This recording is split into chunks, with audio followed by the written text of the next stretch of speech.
Mhm.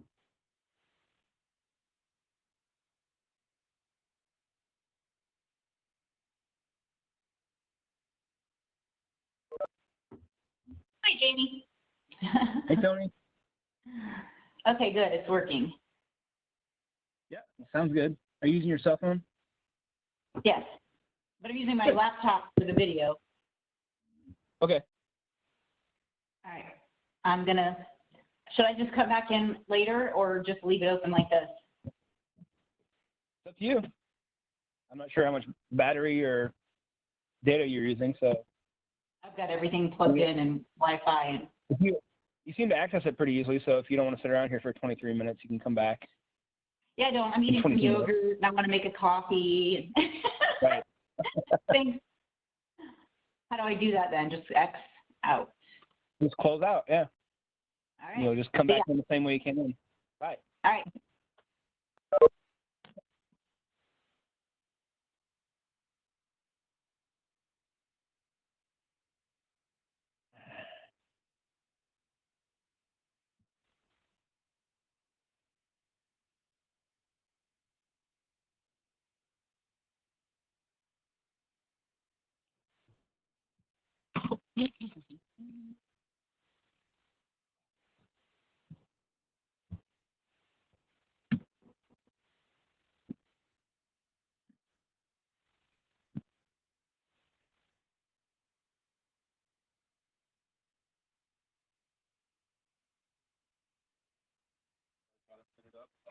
Yeah. But my question is, I mean, is that going to stay up there the whole time? Not that it matters. I don't see a minimize button. Oh, But will it stop recording? I don't know. Let's check it out. Yeah, now's a good time to check it out. But just went away. Maybe hover up. But it looks like it's pulsating, so you know it's going. Right. So check this out. So go to like an open session of Chrome or IE or something, and go to the following link. Go to what is it? COCmeetings.webex.com. So over on the sidebar there, you see where it says recording. Recordings, yeah.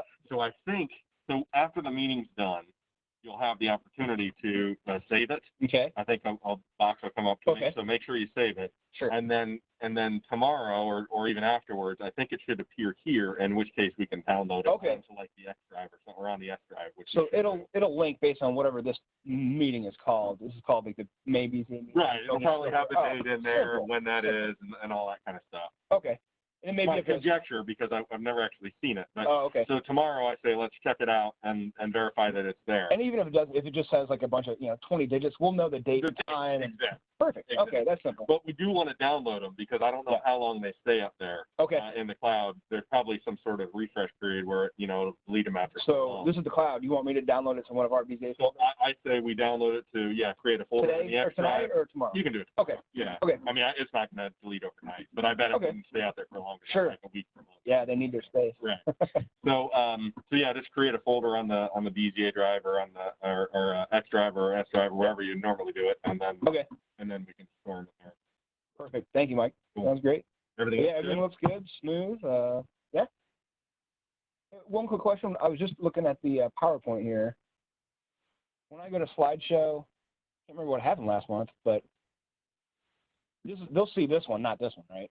And I can navigate, but if I don't want to see this, like I want to see the people if they're talking. Yeah. But when I hit share, where's my share? Okay. So screen, this is screen 2. Yeah. Okay. Oh, no, it's not. Oh, you're set. Yeah, I just lit up that in green. Oh, okay. Then why is this in the background? Just because it's there? Yeah, I don't know why that is. That's weird. All right. Well, I'll just double check. As long as it says you're sharing the screen. Right. And then you should be able to. Where's your meeting?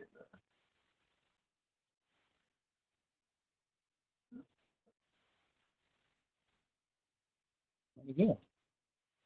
Is it I'm sharing? Maybe it is. Yeah. Let's say people were saying that's going to be one of the cruxes is when we're reporting, we'll have the PowerPoint up, but then I think the commissioners wanted, they were like, we want to see what the applicant is saying. And then when we want the PowerPoint back up, we'll tell you. Right. So I just want to make sure I'm smooth on that. Yeah. It's just going to be toggling that share versus unshare button. Probably. Okay. So, but to get back to the unshare, okay. And then just stop sharing up there. Stop sharing. Okay.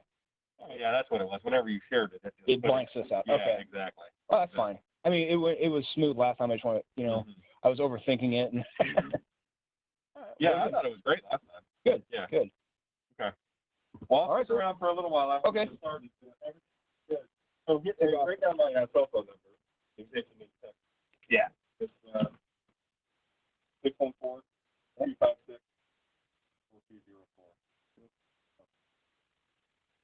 All right, sir. I think we're gonna be okay. I think so too. Great. Old hat now. Yeah. See you later. Old hat, exactly. Probably not. You'll pop in. All right, thanks.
Greg?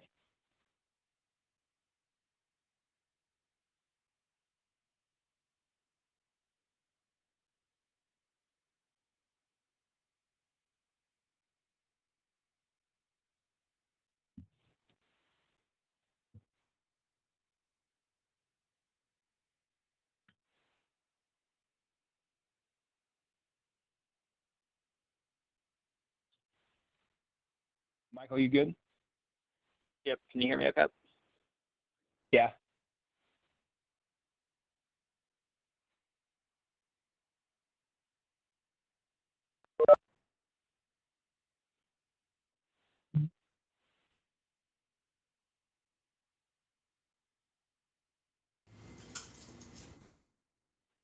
Hey, Craig. Hey, Jamie, how you doing? Good. Looks like your audio and video is good. Okay, yeah, I was having trouble with audio before. Good now. All right. Bob, it might have been because we try to mute people when they come in, but I unmuted you. But I might have to mute you back on. Yeah, no, go for it. Okay, cool.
Hey, Jamie, Zach's computer just went down. Who's dead? I'm on Zach because Phil's going to be logged into his, obviously. Yeah. But I'm restarting and I'll try to get it sorted. Okay.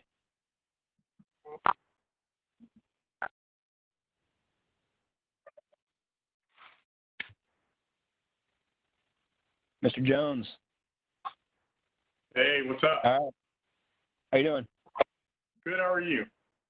Good. I'm going to go ahead and put you on mute. Just want to make sure you can hear him.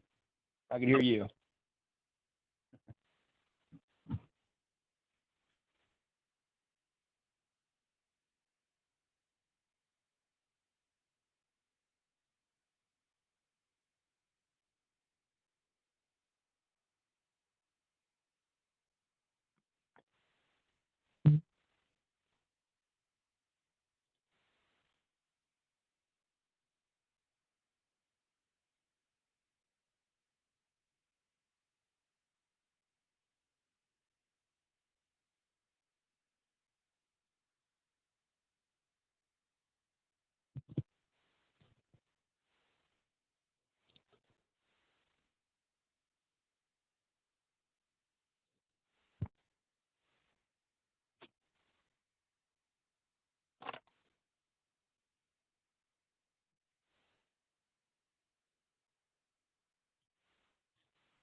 Okay.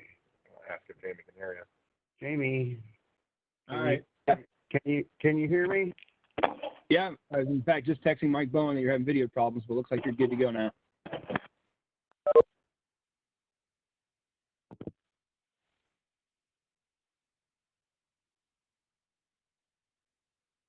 Just lost audio, Dave.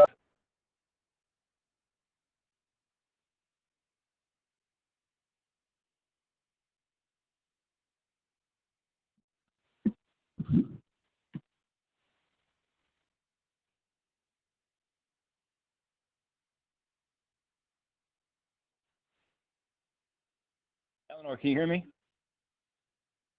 I can now. Okay. I had everybody on mute as they chime in. But it's, hello, go ahead. Say Sorry. it again. I just said as What did everyone you say? chimes in, they're going to be on mute. So the different applicants and if there's anyone from the public, they don't just interrupt. So, but I'll have you guys all unmuted when the meeting starts. Hey, Jamie, can you hear us? It's Dave and Mike. Yep, I can hear you guys. Good deal. All right. So then you can just toggle that mute button. Right. Whenever you're not talking, Dave, you can put that back on mute.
Test.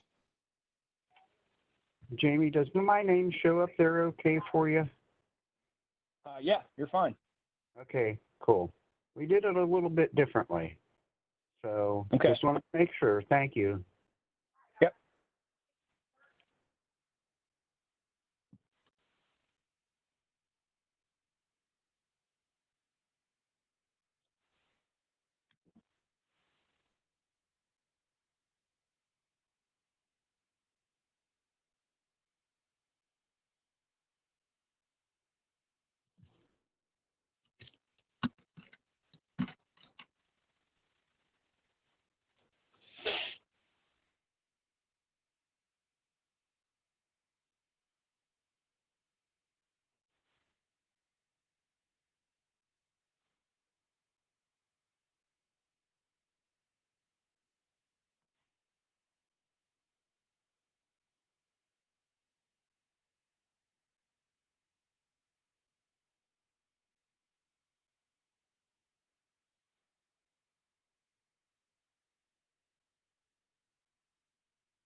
Jamie, Hey, how are you?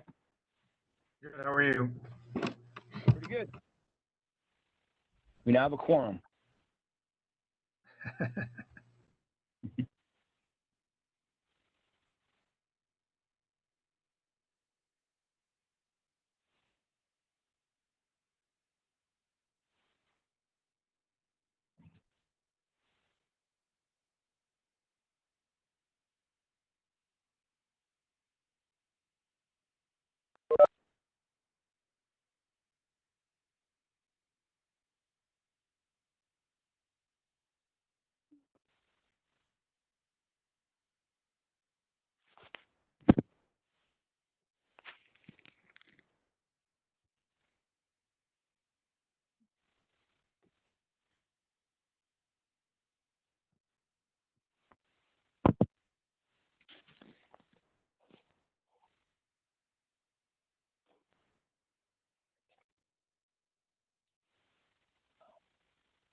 Hi, guys.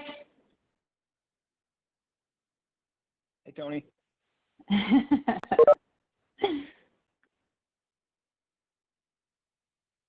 Hi, Tony. It's Ryan Check. Hi, Ryan. How are you? Good. Good to see you. I'll mute myself back. Me too. Me too. Hi, Connie.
Testing my mic. You hear me? Hey, David. Yep. Video's good too.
Okay, everyone, it is 4:30. We're going to go ahead and start the meeting. Chair Palmer, if you don't mind, I have a few announcements before we get going. Most of you can see on the screen that you've been muted as you've entered.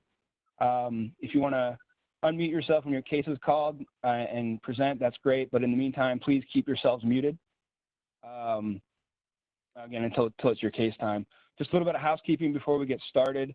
This meeting is being recorded and live streamed through YouTube. We also have Tony Gillum, our court reporter, is sitting in, so please speak slowly and clearly so she can get everything else. The YouTube stream and the recording don't really hear it when people talk over each other, so again, please speak slowly and clearly and mute yourself when it's not your turn. The meeting process will go as it has the past so many years. The chair, if you wouldn't mind just swearing everyone individually so we can get them on video record as being sworn in. Then as usual, staff will present. The board will ask questions of either staff or the applicant, and the applicant will present. The board can then ask questions from anyone from the public. It appears so far that there is only one person that is not an applicant that has contacted staff to speak, and that is on case number 8, BZA 20-007. Chair Palmer will remind you when that case comes up that someone will be wanting to speak. We do have one preliminary item before we start the official meeting. Case number 11 on the agenda, 985 West 6th Avenue, case BZA 20-020. I believe Ryan Schick, the attorney for the applicant, is here to request tabling. Ms. Palmer, if you're okay, I will unmute you and the rest of the board members and Mr. Schick. And we will start with the preliminary matter. Okay, is the applicant for 985 West 6th Avenue here? He Go is. ahead and, okay, can you go ahead and state your name, please? Hi, Eleanor. My name is Ryan Schick. I'm the attorney for Echo Spirits, the current occupant at 985 West 6, BZA application 20020. Okay, do you promise that the testimony you give tonight is the truth? Please say I do. I do. Okay, go ahead and state your request. We would simply like to request that this be tabled until the next meeting for the June agenda. Okay, is there a motion?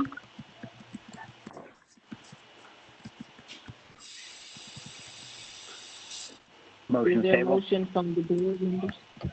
Yes. We got a motion from Mr. Maleka, table. Is there a second?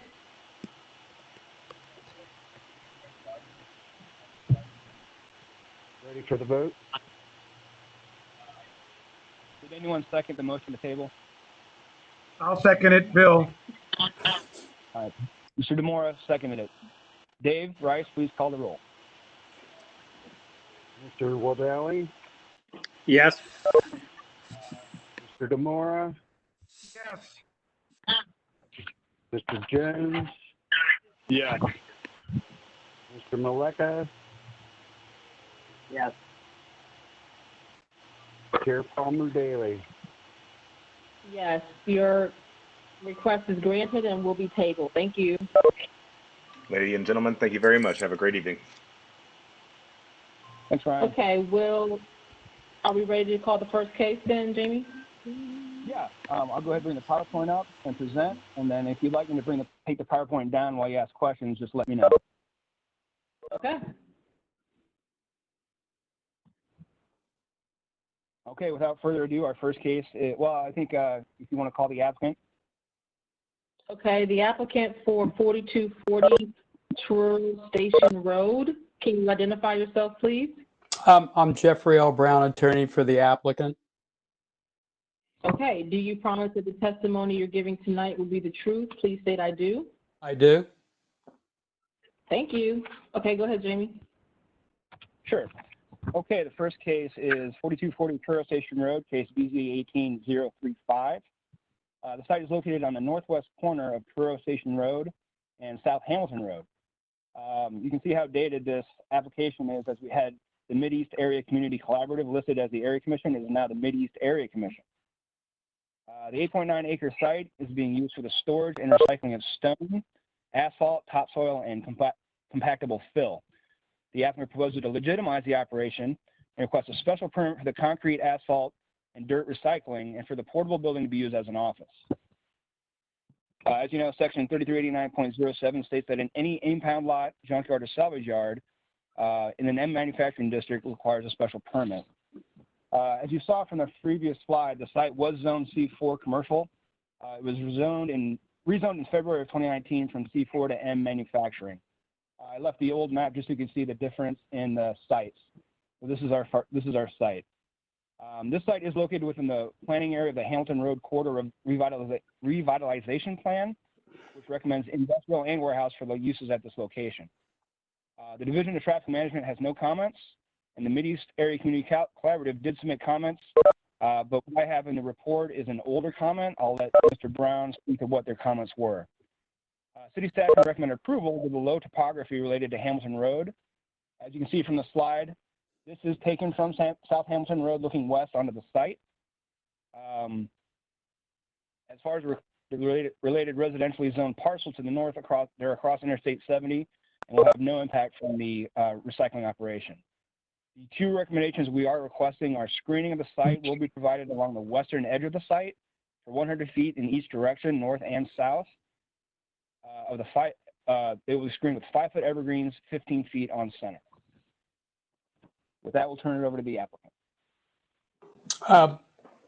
I'm Jeff Brown, and the reason for a delay in this case was to allow the neighborhood organization becoming a area commission, and then they had to get their process organized. So that's why it took a little while for this to get finished.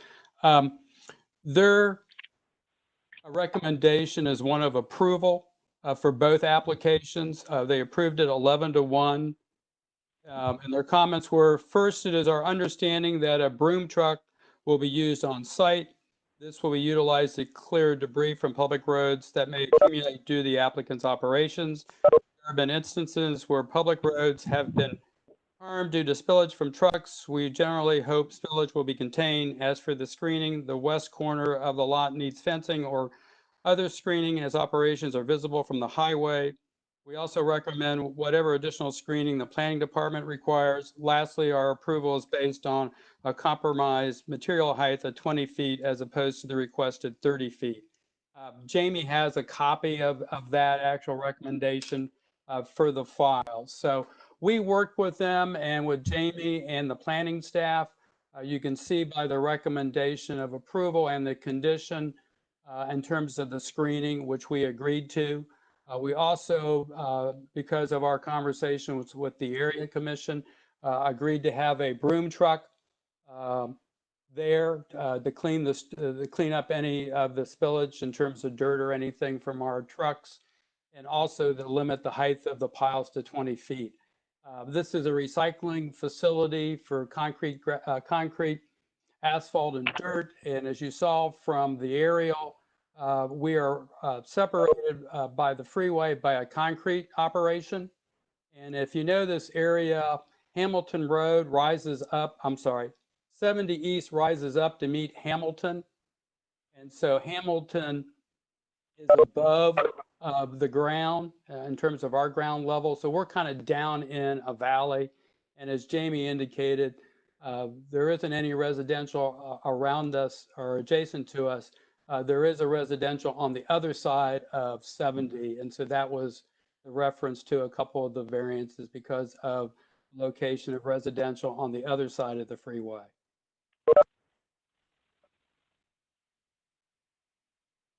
Okay. I'm happy to answer any Anybody, questions that you have. does the board have any questions? No. No. I do not.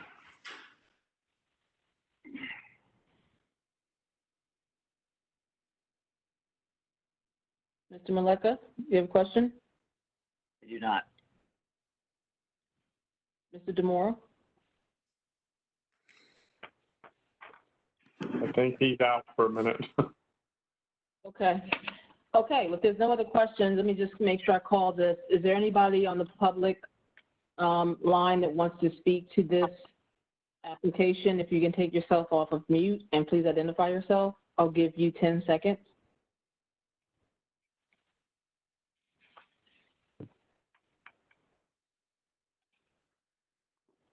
Okay, I don't hear anyone, so are we ready to call the question?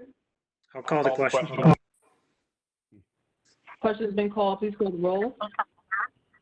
Mr. Demora,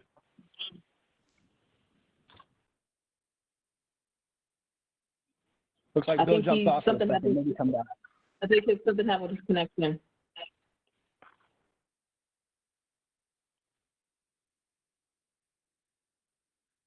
Dave, we'll have to skip him on this one. Mr. Demora. All right, something happened. Dave, can you hear me? I can hear you. We'll have to skip Bill on this vote. Okay, sorry. Okay. Mr. Jones, Yes. Mr. Maleka, Yes. Mr. Will Daly, Yes. and Chair Palmer Bailey. Yes, the special permit is granted as well as the variances. Thank you. Thank you. Will the applicant for case number 2, which is 4147 Truro Station Road, identify yourself, please? Jeffrey L. Brown, attorney for the applicant. Do you promise that the testimony, well, you already swore in, so we can go ahead with you. All right. Still telling the truth. Thank you, Madam Chair. Thank you, Madam Chair. Yeah, as you can see from the aerial, this is the site immediately to the west of the previous site. They are requesting pretty much the exact same things, other than they are requesting a variance to prohibited location. They're asking for a variance to reduce the required separation distance of the salvage yard to a residentially zoned district from 600 feet to 359 feet. As you can see, they've got a little bit more land that's closer to the residential district to the north. It is also, as you can see, separated by the interstate. Staff is recommending approval to this request as well as the last one for this very same reason, in that staff can recommend approval to the low topography related to Hamilton Road and the residentially zoned parcels to the north are across Interstate 70. We're requesting the same conditions, that screening of the site will be provided along the western edge of the site for 100 feet in each direction, both north and south of the site with 5-foot evergreens, 15 feet on center. And we'll turn that over to the applicant. Okay, Mr. Brown, you do agree with these conditions? Yes. Okay. Do This you have anything to add about this one? it's the same thing. If you could go back to the aerial, I think it would be helpful. if you look at the left side where it comes to a point next to the trailer parking, that is where planning and Jamie wanted some landscaping. So the condition of landscaping, and I may have missed this in the first case, the landscaping requirement is on this property, on this application for that Western V area. I don't know, Jamie, was there a condition of that on the eastern one? Because there shouldn't have been. There was, but as I was looking through my notes, it was for this case only because they're the adjoining properties. So we'll strike that from the last case, but request that it be enforced in this case. Thank you. Members of the board, if you look at that, similar use, but in terms of the freeway, it becomes a little bit at grade level at the west end of this site. So that's why we were putting the landscaping along both of those property lines for a distance of 100 feet. So to just provide some screening as you're going east and look at that. Then the freeway starts moving up over Hamilton. So that's the situation. The same conditions in terms of the pile height and everything. And again, approval 11-1 by the area commission. Okay. Does I have a anybody question. does the board, okay. I'm just curious, in a case like this, why wouldn't you combine the parcels? Is there a disadvantage to that since it's essentially the same thing? If you would look, Mr. Jones, at the aerial, again, the concrete batch plant has a driveway and property ownership that comes out to the east of the blue line. They actually own a sliver of ground, which is their access to Thoreau Station Road. So the two properties that my client controls are not adjacent to each other. They're separated by a driveway that's owned by the concrete batch plant. Got it. Thank you. Any other questions from board members? Okay, is there anybody here from the public that wants to speak to this application? Please unmute yourself and identify yourself.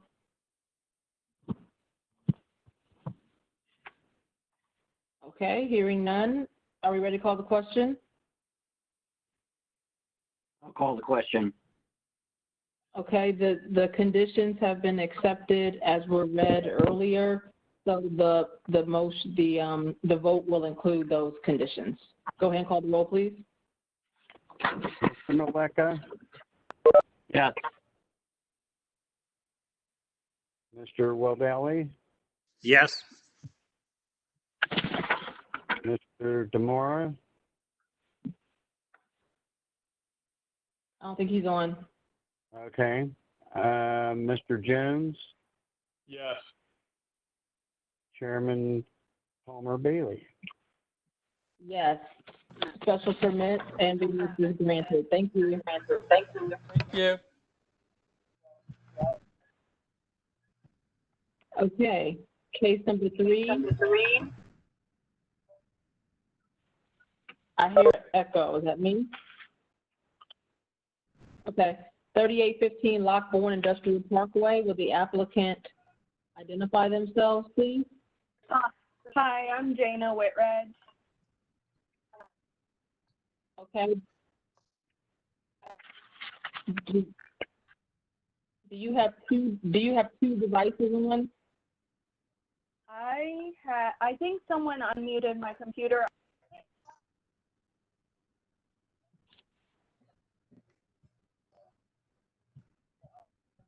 Jamie, can you mute Bill? Yeah. Hello? Yeah.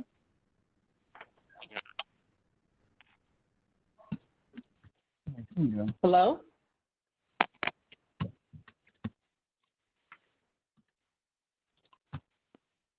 Hello, is the applicant still there? I think we lost her. Jamie? Hello, is the applicant for 3815 Lockbourne Industrial Parkway on the line? Michael, what was that applicant's name? Jana Whitridge, she just muted herself. Now it's unmuted. She's there. Hello, Ms. Whitridge? She calling in? So she's participating. Well, her image is there. She just doesn't have any sound. And maybe she's calling in on her cell phone, which is the preferred method. Yeah, she's doing that right now. I see her.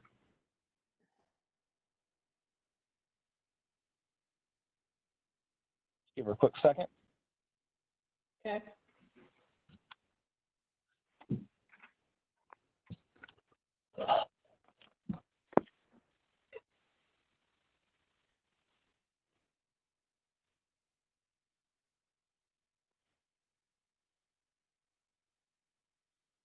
I'm gonna try to text with her through the app as well. Hi. Can you guys? Hi, how are you? Yes, we can hear you. I tried with my phone, and it wouldn't let me, and then I had to switch to my computer. I'm Jana Whitredge. Okay. Do you promise that the testimony you give tonight will be the truth? Please state I do. I do. Okay, so we'll hear from the city first, and then we'll come back to you. Okay. All right, BZA 19-150-3815 Lockbourne Industrial Parkway, located on the west side of Lockbourne Industrial Parkway, approximately 620 feet south of Williams Road. This property is zoned M1 manufacturing. It is comprised of 2 undeveloped parcels being utilized for an impound junk and salvage lot. And the site is, as you can see, surrounded by other manufacturing uses.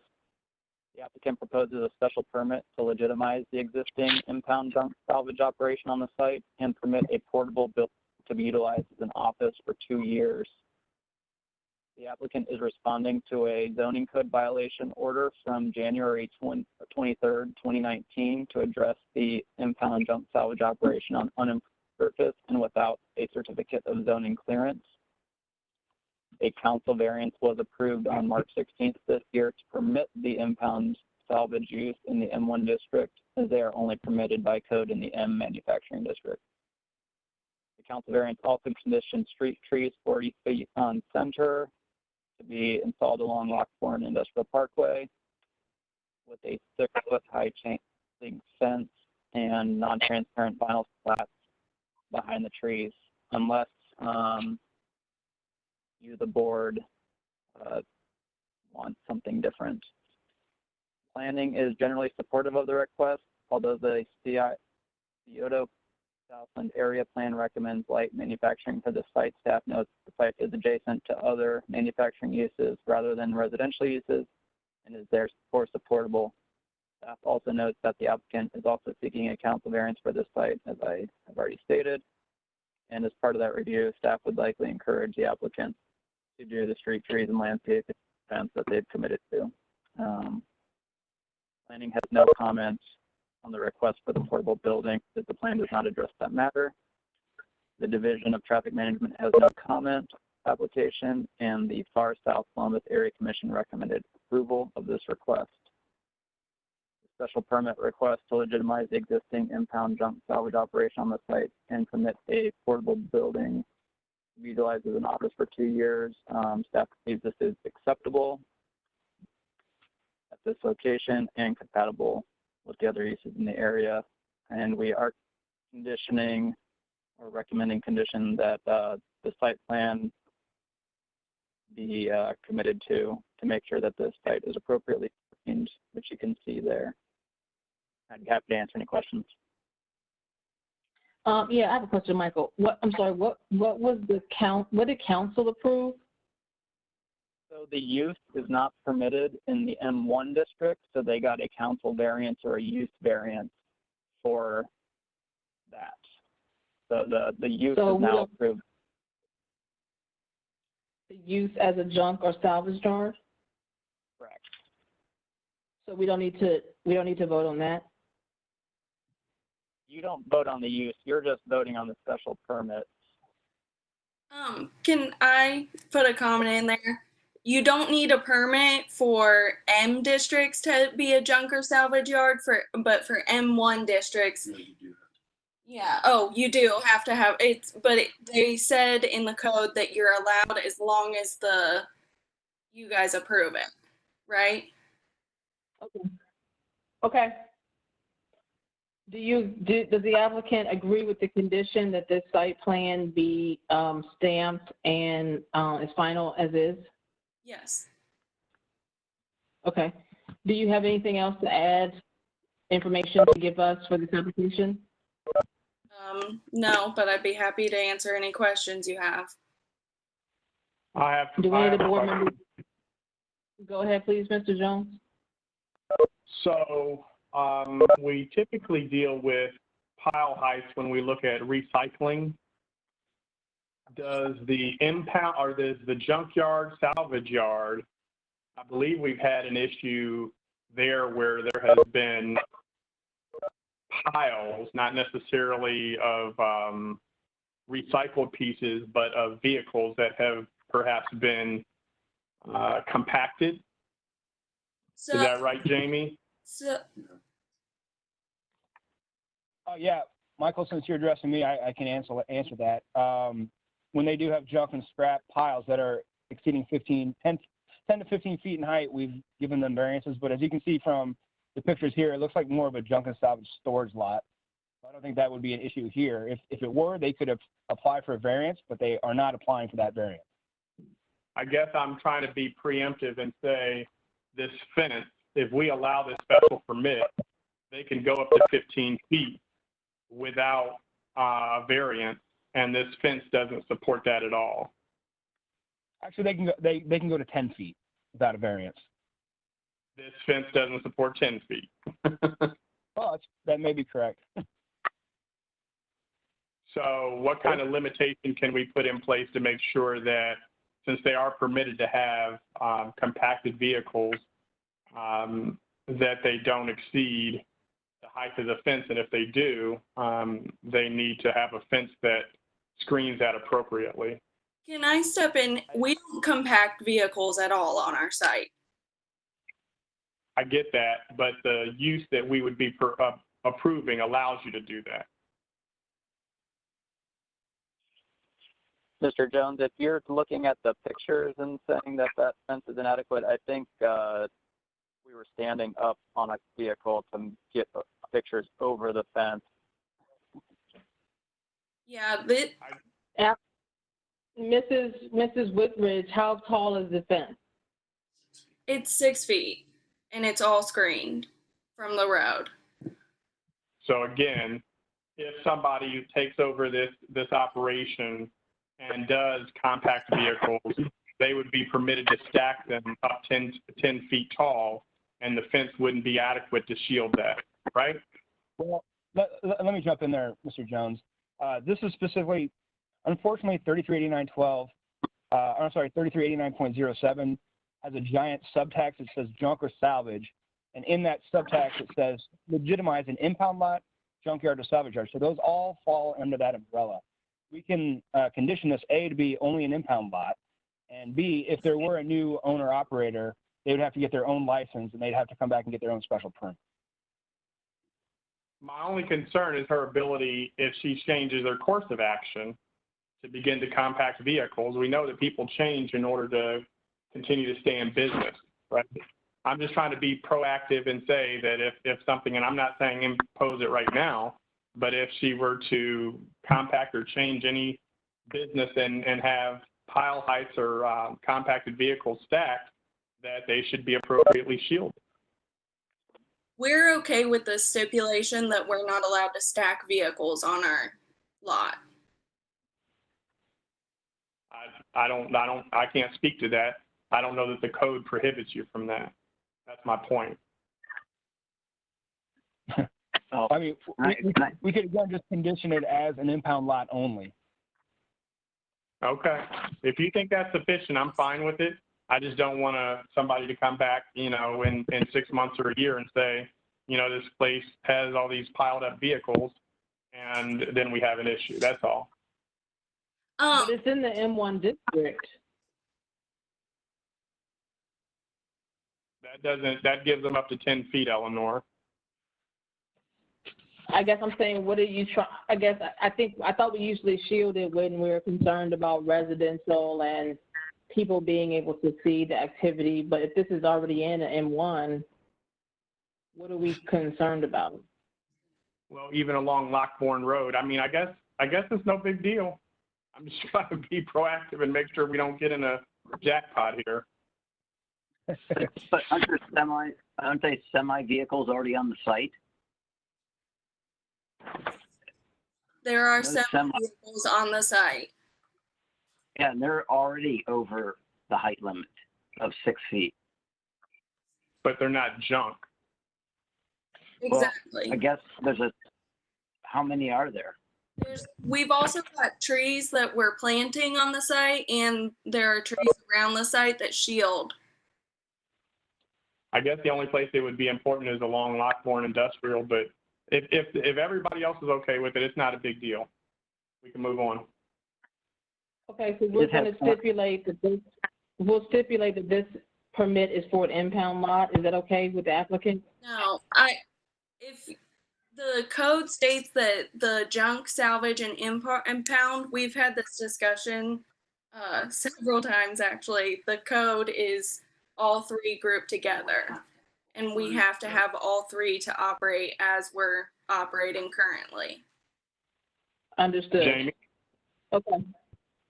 Well, I mean, that's what the code section is, but you can clarify. You can say that this special permit will be for an impound lot only, and then further express that cars will not be stacked. Well, it will not be a junk and salvage yard.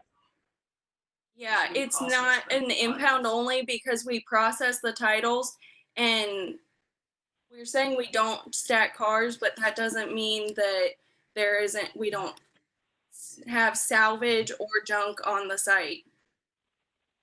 Well, I think you're going to get a no vote then if you don't commit to these conditions. What conditions? That you're not going to stack it, and it's not going to be an impound lot only. Those seem to be concerns from board member Mr. Jones. Okay, I'm just. Yeah, so the issue is that usually when we have a site where we allow people to stack, we have a fence that's height that shields We're fine with not stacking stuff. We're fine with committing to not stacking stuff, but the way that we operate, we get salvage titles to these cars, and there's junk that can be on the site that we recycle. So. Okay. Okay, so is the board okay with adding condition that the applicant will commit to not stacking vehicles on the lot? Yes. Okay. Any other questions from any board members? Is there anybody from the public? Oh, I'm sorry, go ahead, Mr. Maleko. No. What else is on the property? I mean, I see that maybe a third of the site is cars. What's stacked? What are the mounds on the other part of the property? We're developing, so the site plans and stuff, we're using that material to develop that area. And we've actually talked with the city, and they said that was fine as long as we're knocking it down to develop the area once we've gotten the site plans approved, which we're doing. Okay. So we don't have to approve the site plan? Jamie? I'm sorry, what was the question? We don't have to approve her site plan? That is a condition. That was a condition from Michael Merritt. Okay.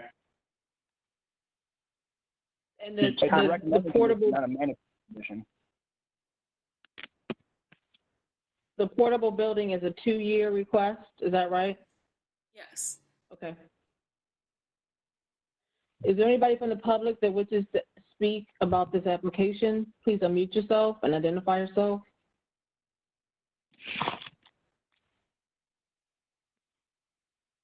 Okay, I see nobody. Are we ready? Any more questions from the board? I'll call the question. Bildermore calls the Question's been called, please. Okay, please call the roll. Bill's back.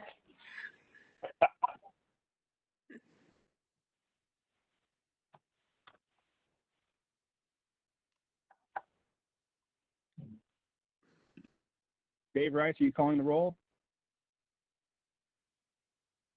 Oh, he's on mute. I must have clicked it off, sorry. Mr. Wildelli, Yes. Mr. Demora, Yes. Mr. Jones, Yes. Mr. Maleka,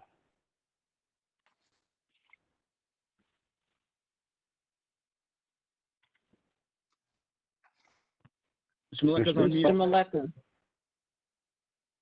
Yes, sorry about that. Chair Palmer Bailey, Yes. Variance, special permit granted, variance granted for the portable, I'm sorry, special permit for the portable building. Thank you. Thank you.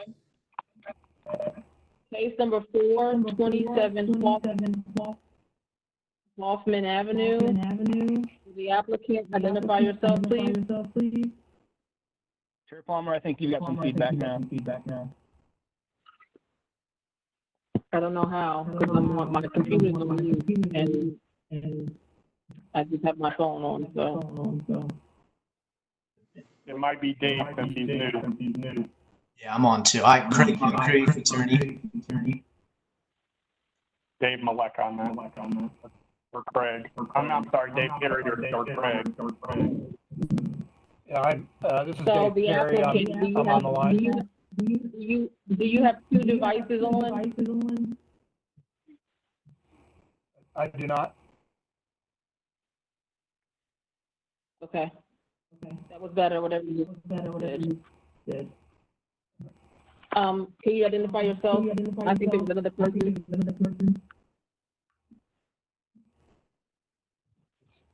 Craig Moncrief and Dave Perry are on for this case. Do you promise that the testimony is not true? Please state I do. I do.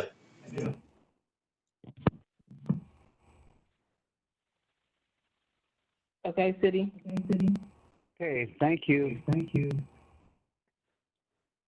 So this is case BCA-151 27 Hoffman Avenue, located at the southwest East Capitol Street, Hoffman Avenue, in the area that's served near East Commission. Area Commission recommendation request. The applicant is asking for a single-family to construct a three-car detached garage.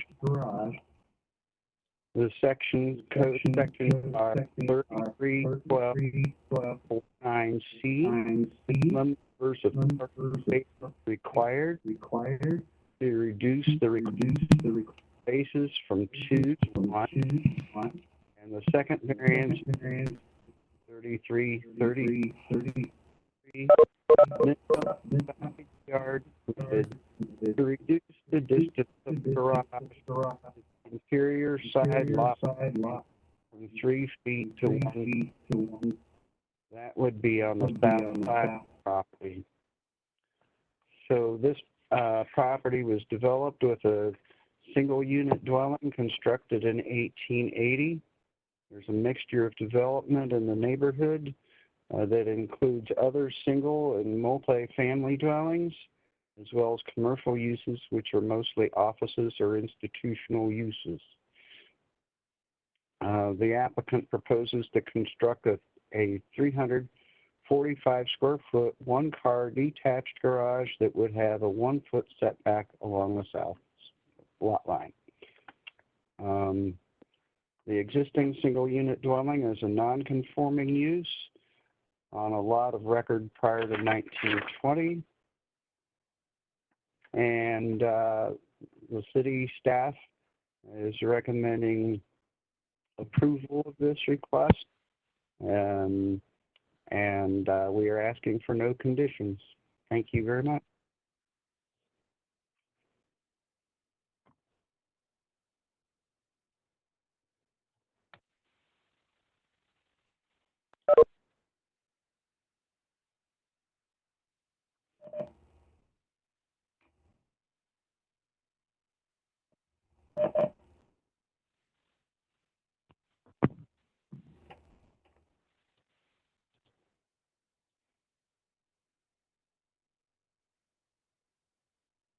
Wow. Chair Palmer, I think you're on mute. There we go. Mr. Perry? Can you guys hear me? Mr. Perry, you're on mute. There you go. Can you hear me now? Yes. Okay, sorry, I wasn't able to hear you for a few seconds either. Thank you, members of the BZA and staff. This proposal is to build a one-car brick garage at a single-family dwelling in the Near East Area Commission. It's a beautiful house built about 1880. There are physical challenges with the parcel. It's narrows quite a bit towards the west side where the garage would go and is adjacent to two narrow alleys. So we worked with locating a garage for the owner to have a garage, maintain existing trees on the property, and maintain sight distance at the intersection of the two alleys. So that results in this proposal for the one-car brick garage. It is supported by the Near East Area Commission, and I don't have anything further unless there are questions. Real quick, do we have any questions? Real quick, Mr. Perry, if you yourself when you're not speaking, you're the one causing the feedback.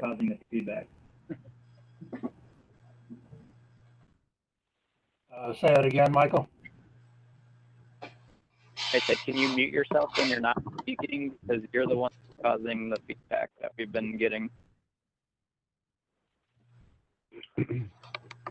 Okay, does any board members have any questions for the applicant? I do not. Okay, do we have anybody from the public that wants to speak on this application?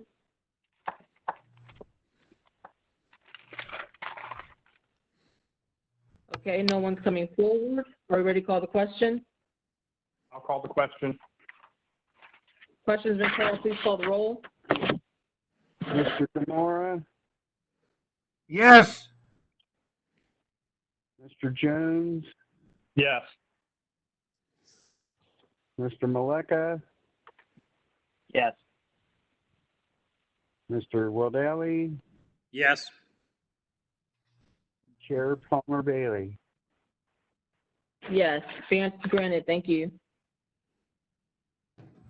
Very good, thank you. The next case number 51049 Joyce Avenue. If the applicant can unmute themselves and identify themselves by their name.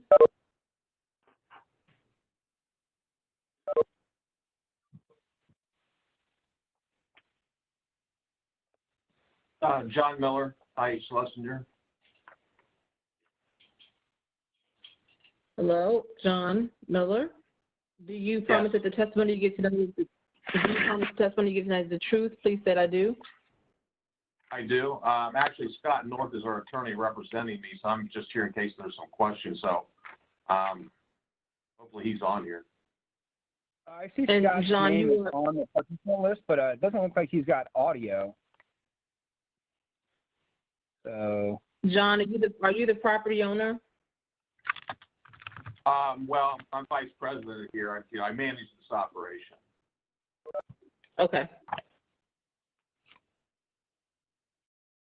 We'll give Mr. North a chance to make himself known if he's here.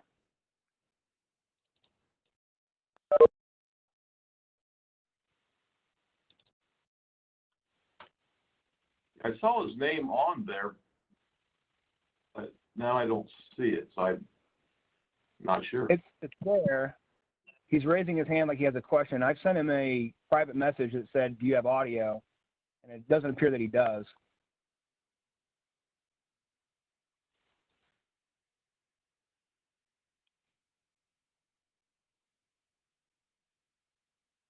Well, we do have a person who can represent the owner, the operations, so. Yeah, Mr. Miller, if you feel comfortable going forward, we can go forward, or if you want I'm to. not sure that our attorney has all that information in front of him. I'm not sure I have everything in front of me as such. Okay. I really don't know. So this is Do you want the to? city attorney's office. If he's represented by counsel, we do need to wait for his attorney.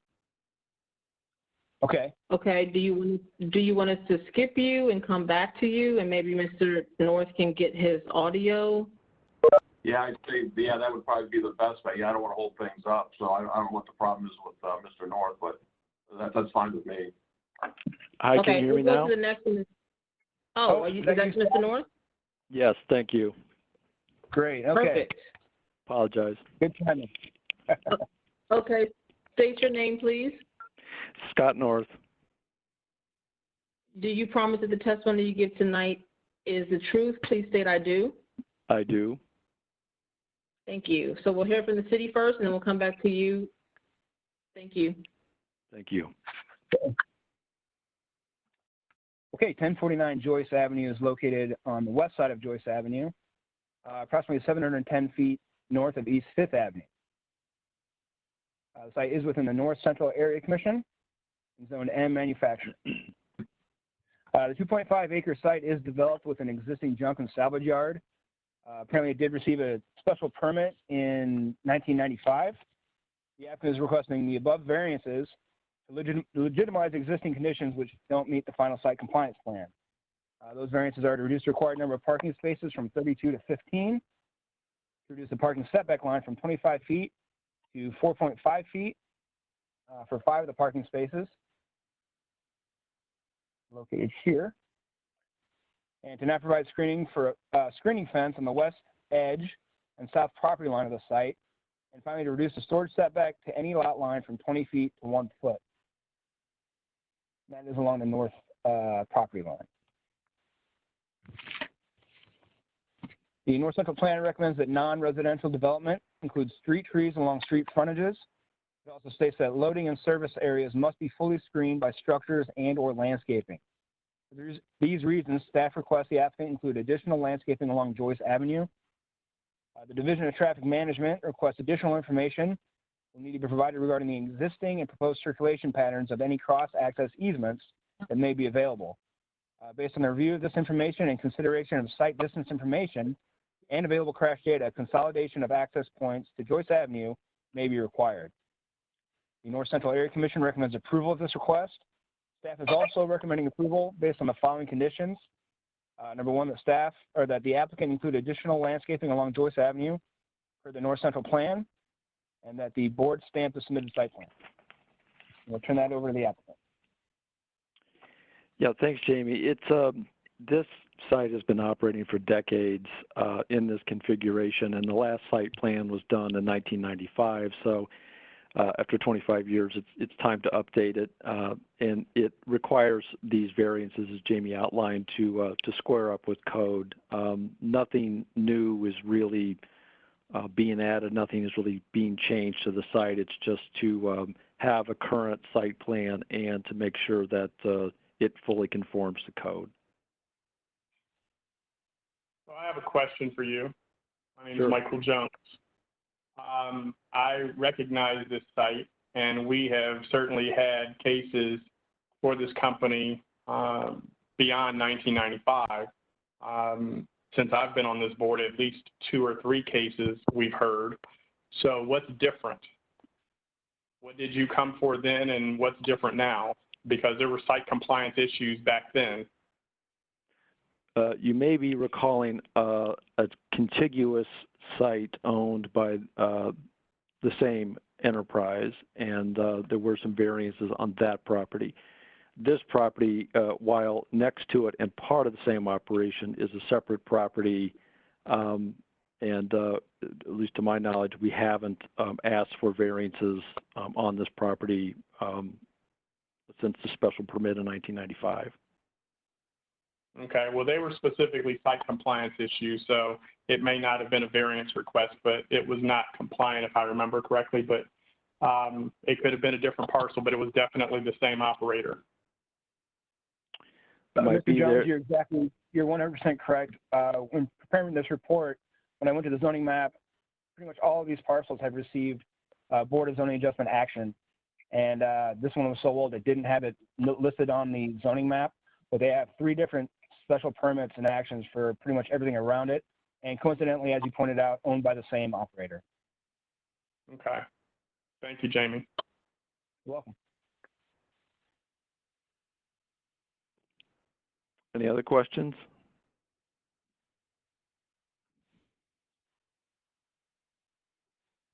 This is Bill Demore. So Scott, are you agreeing to the conditions about the applicant needing to put additional landscaping? Are you agreeing to those? Well, we haven't seen what landscaping would be required, but you know, it certainly we can work with the city on that.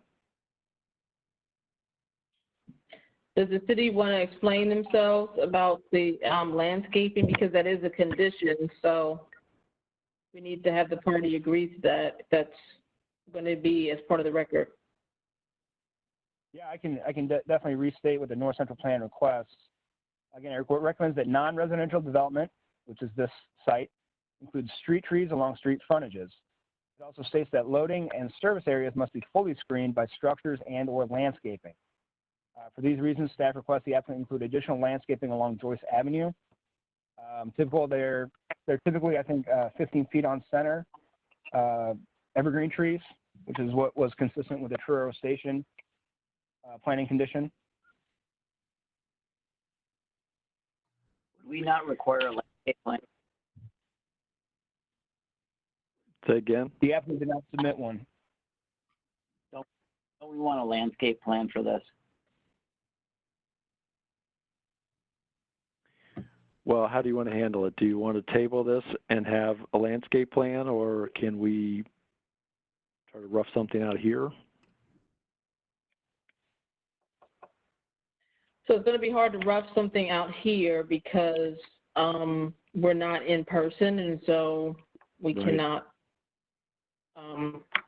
stamp it. Jamie, how do you want to proceed? I'd say it's between you and the applicant. I'd be okay with staff approval of a landscape plan if they review it and it meets the criteria that the neighborhood is asking for. Could we get the I agree with variances David. approved? Okay. I agree. Yeah, I agree with David, What were but you I'm saying, also fine with tabling it as well. What were you saying, Mr. North? I would say, could we get the variances approved today and then work with staff on a landscaping plan? No. Yeah, that's what we're attempting. Oh, no, we're not attempting to do that? Well, I'm sorry, maybe I misunderstood. It would be conditional on the staff approving it. Right. No. So yeah, that's okay, but it's not, we're going to approve these, and yeah, the staff has our authority. I think the majority of us are in agreement with that they can approve it based on the standards that are set forth by the area commission, as well as the standards and practice by the zoning staff. Okay, so I'll word it. I'll word it like this. I'll word it like this: that the variances will be approved upon the condition that the applicant get an approved landscape plan through the planning department. Is that what you're calling yourself, Jamie, the planning department? Well, we're still zoning, but the planning department is the one that wrote the plan that requested the landscaping. So it just clarifies who will be reviewing it. Yes. Okay. Is that clear to everybody? Yes. Okay. Do we have any other questions? Is there anybody from the public that wants to speak about this application? Brandon Hayes, Traffic Management. I'm sorry, go ahead, Brandon. So it kind of sounds like you guys are not going to stamp the plan, and we just kind of want to make that clear too, because we have some access management comments. It doesn't affect any of the variances, but we just had some reservation about stamping the plan as shown. You don't want to stamp it? You don't want us to stamp the plan? No, because currently there's 2 access points. They're sharing common ownership with the site to the south, so we would like to explore that just during our review of the site plan, if those access points can be combined. But it doesn't affect any of the variances they're requesting. We just wouldn't want the site plan stamping showing those if that's not what the final condition will be. Okay. Is that understood by the applicant? Yes. Okay. Thank you, Brandon. Okay, are we ready to call the question? Question, this is Bill. Question's been called. Please call the roll. Mr. Jones, Yes. Mr. Maleka, Yes. Mr. Rodelli, Yes. Mr. Demora, Yes. Chair Palmer Bailey. Yes, variance is granted. Thank you. Thank you. Thank you. Okay, case number 6, 258 East Como Avenue. Will the applicant for 258 East Como Avenue take yourself off of mute and identify yourself, please? Hi, everybody. I'm Tyler Bolcher, the homeowner. Hi, Tyler. Do you promise that the testimony you give tonight will be the truth? Please say I do. I do. Thank you. We'll hear from the city first, and then we'll come back to you, okay? Thanks, bud. 258 East Como Avenue is located on the north side of East Como Avenue, approximately 70 feet east of Calumet Street. The site is zoned R3 residential and is within the Clintonville Area Commission. The site is developed with a single unit dwelling with a detached garage in a residential neighborhood. The applicant proposes to raise and rebuild a detached garage and requests variances to reduce the minimum required side yard from 3 feet to 6 inches. Section 3332.26E, minimum side yard permitted. Notwithstanding, as the case may be, the required minimum distance of the detached garage from the interior side lot line shall be 3 feet. The applicant is planning to raise and rebuild a detached garage on the exact same footprint, hence the variance. The Clintonville neighborhood plan states that garages should be located behind the house and be compatible and similar in character to existing nearby home designs. The proposed new garage will be located to the rear of the house, and elevations shown are of a similar design to the existing garage it will replace and therefore supported by the plan. The Clintonville Area Commission recommends approval of this request, and the Division of Traffic Management has no comment. Again, city staff is recommending approval as this request will match the guidelines of the Clintonville neighborhood plan. In essence, the garage will be located behind the house and be compatible and similar character to existing nearby garage designs. And to ensure that, we are requesting that the board stamp the elevations provided. We'll turn it over to the applicant. Okay, Mr. Bolcher, do you agree that this is the final plan that we will stamp? Yeah, I think the only thing that was slightly different, if you go back there, the existing garage where the dotted line is, it's going to be a little bit further back from where it is now on there, but that is the only difference. It's instead of kind of hanging over the front, it's going to be hanging over the back instead. If that makes sense.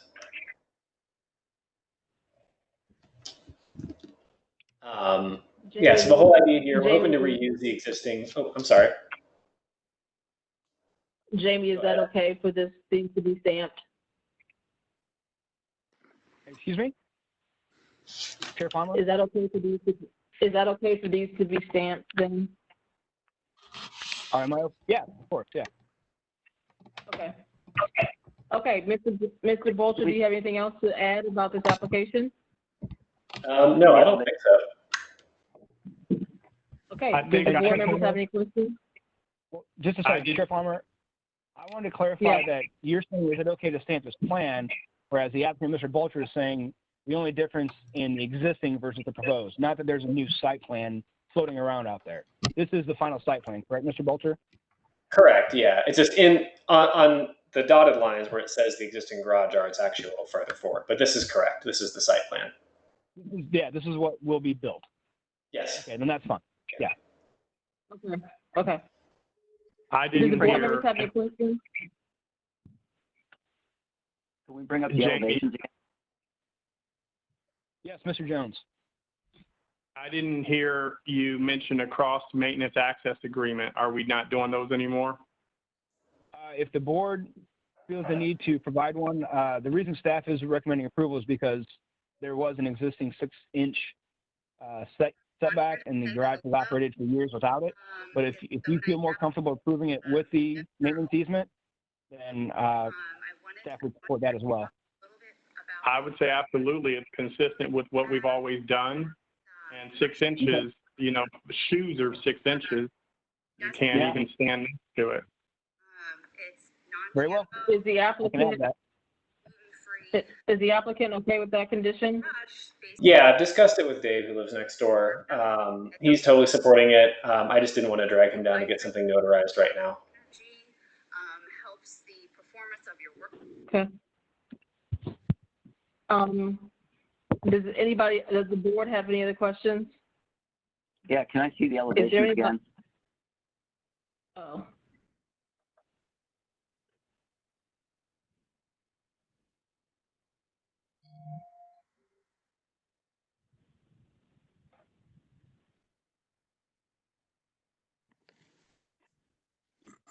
Thank you. Okay. Is there anybody from the public that wants to speak about this application? Okay, so are you ready to call the question with the following 2 conditions: that we will stay with the elevation plan and that the applicant will get a cross-maintenance easement from the neighbor? I'll call the question. Question has been called. Please call the roll. Mr. Maleka, Yes. Mr. Wadelli, Yes. Mr. Demora, Yes. Mr. Jones, Yes. Chair Palmer Bailey. Yes. Approved. Thank you. Thank you. Case number 7. Will the applicant for 3632, 3640 Indianola Avenue come forward to unmute yourself and identify yourself? Me, I'm here. Can you hear me? Yes, please state your name. I'm Connie Klima. Do you promise that the testimony you give tonight is the truth? Please say I do. I do. Okay, we will hear from the city, then we'll come back to you. Thank you. Okay, thank you very much. This is case BZA 20-006, 3632 through 3640 Indianola Avenue. It is located on the east side of Indianola Avenue for a distance of approximately equals the distance between Arden Road and Acton Road, roughly 2 3/4 blocks in length. This is in the area that's served by the Clintonville Area Commission, and the Clintonville Area Commission recommends approval of the variance as requested. The applicant is asking for variances to the height district to increase the allowable height of buildings from 35 feet to 40 feet. For building design, a variance to building design standards to permit the width of the principal building along the primary building frontage to be less than the minimum 60% of the lot width, to be 43% instead. And finally, to reduce the building setback line from 25 feet to 15 feet. The proposal is to construct commercial buildings with apartments above. The commercial uses would be down below. And it only involves the strip that you saw there a moment ago that with the blue, that's highlighted in blue. Buildings that there are already buildings there that are back in the back of that property. So this only involves the area shaded in blue. So, city staff is recommending approval of this request, and we are asking for no conditions. All the departments have been satisfied with any concerns that they had in the past, and so we can recommend approval of this request. Thank you. Okay, Mrs. Kleiman, do you have anything else to add? No, I do not. Does the board have any questions? I do. Can you show me exactly kind of where on a map this is located on Indianola? Scroll out just a little bit. It's a fixed picture, unfortunately. Okay. I can go to a Google map though. No. Is this where it would be campus versus this location? I think it's just north of Wyland. Okay. No, that's helpful. Okay, I'm good. Thank you. This is Bill. How tall are the new apartments behind it? Those apartments. I'm sorry, I was not involved in that. I do not know that height, but I know that it's definitely at least 40 feet. Mr. DeMore, I would say that they probably are 40 feet tall. A lot of times when you're building a building, they're like 10-foot ceilings. So I would estimate just by looking at the buildings that they're probably 40 feet.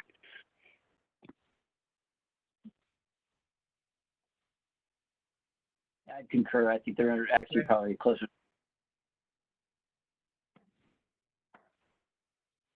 Is there anybody here from the public that wishes to speak about this application? Brandon again with traffic management. There's a right-of-way dedication, of course, with this site. Just as a disclaimer, they show a sign that's proposed in the right-of-way along Indianola Avenue. So when it becomes a site plan, that will need to be removed. Is that understood by the applicant? Yes. We did submit a revised site plan, but it didn't have the pretty highlights that David showed, but we do have that, yes. Okay. And we're not stamping this one, right, Jamie? As for Dave. I don't believe there's any reason to do that. Okay. Well, if there's no other questions, are we ready to call the roll?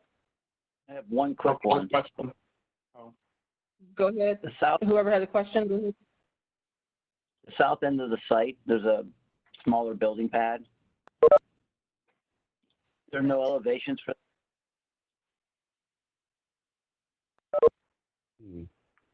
The elevations for that building pad was approved with the original, was part of the original plan. It's going to be hopefully a proposed restaurant, but there's no particular plans for it at this time.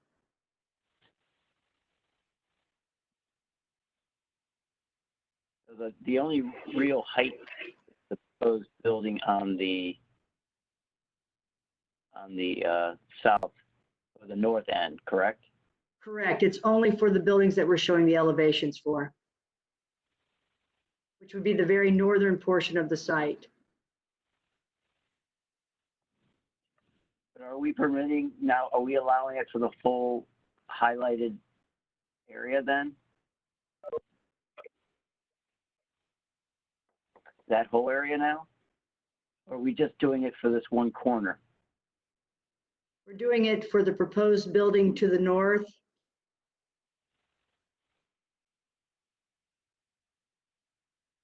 We can do that. We weren't going to be specific. We didn't feel there was an issue, but we could be specific if you need us to be.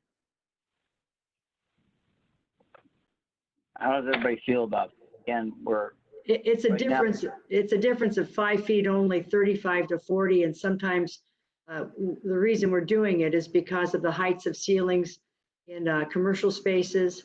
and then heights of ceilings requested for apartment units that are of higher level architecture. So we didn't feel, and the commission didn't feel, that 5 feet was an issue generally on the C4 section. Okay, I'm fine with that. Okay, are we ready to call the question? I'll call the question. Question's been called. Please call the roll. Mr. Waddell, Yes. Mr. Demora, Yes. Mr. Jones, Yes. Mr. Maleka, Yes. Chair Palmer Bailey. Yes, variance is granted. Thank you.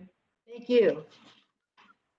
Okay, case number 8, 135-137 Avondale Avenue. Will the applicant please take yourself off of mute and identify yourself? Oh, same person, huh? Same person. Hi. Thank you. Uh-huh. Hi. Okay, City, take it away. Thank you, Madam Chair. Phil Bennett, Chair, presenting. 135 to 137 Avondale Avenue is located on the west side of Avondale Avenue, approximately 200 feet north of West Town Street, which is served by the Franklinton Area Commission. It's zoned AR1 apartment residential. The site is developed with a 4-unit apartment.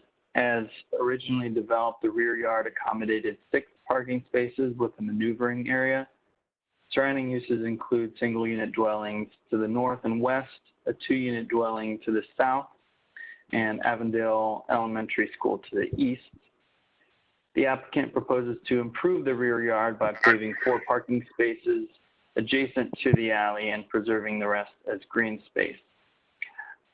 Variances are to reduce the parking spaces from 6 to 4, to reduce the lot width from 50 feet to 40 feet, to reduce the lot area from 2,500 square feet per unit to 1,252, and to allow the north and south stoops to obstruct in the side yard. I believe all of these are existing conditions except for the paving. And it does look like since this was applied for, this lot was condominiumized, and I think the applicant can maybe speak to that. The planning division states that the parcel is located in West Franklinton, which has adopted C2P2.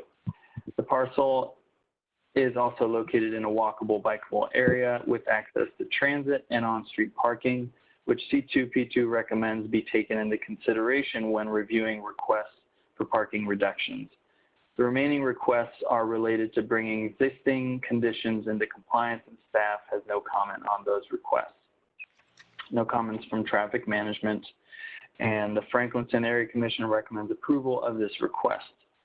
City departments also recommend approval. The planning division has determined that the parking reduction is consistent with the Columbus citywide planning policies due to the walkable, bikeable area having access to transit and on-street parking. Madam Chair. Okay, Ms. Clymer, you want to add to this? I think Phil did a great job of explaining. I'm available if you have a question.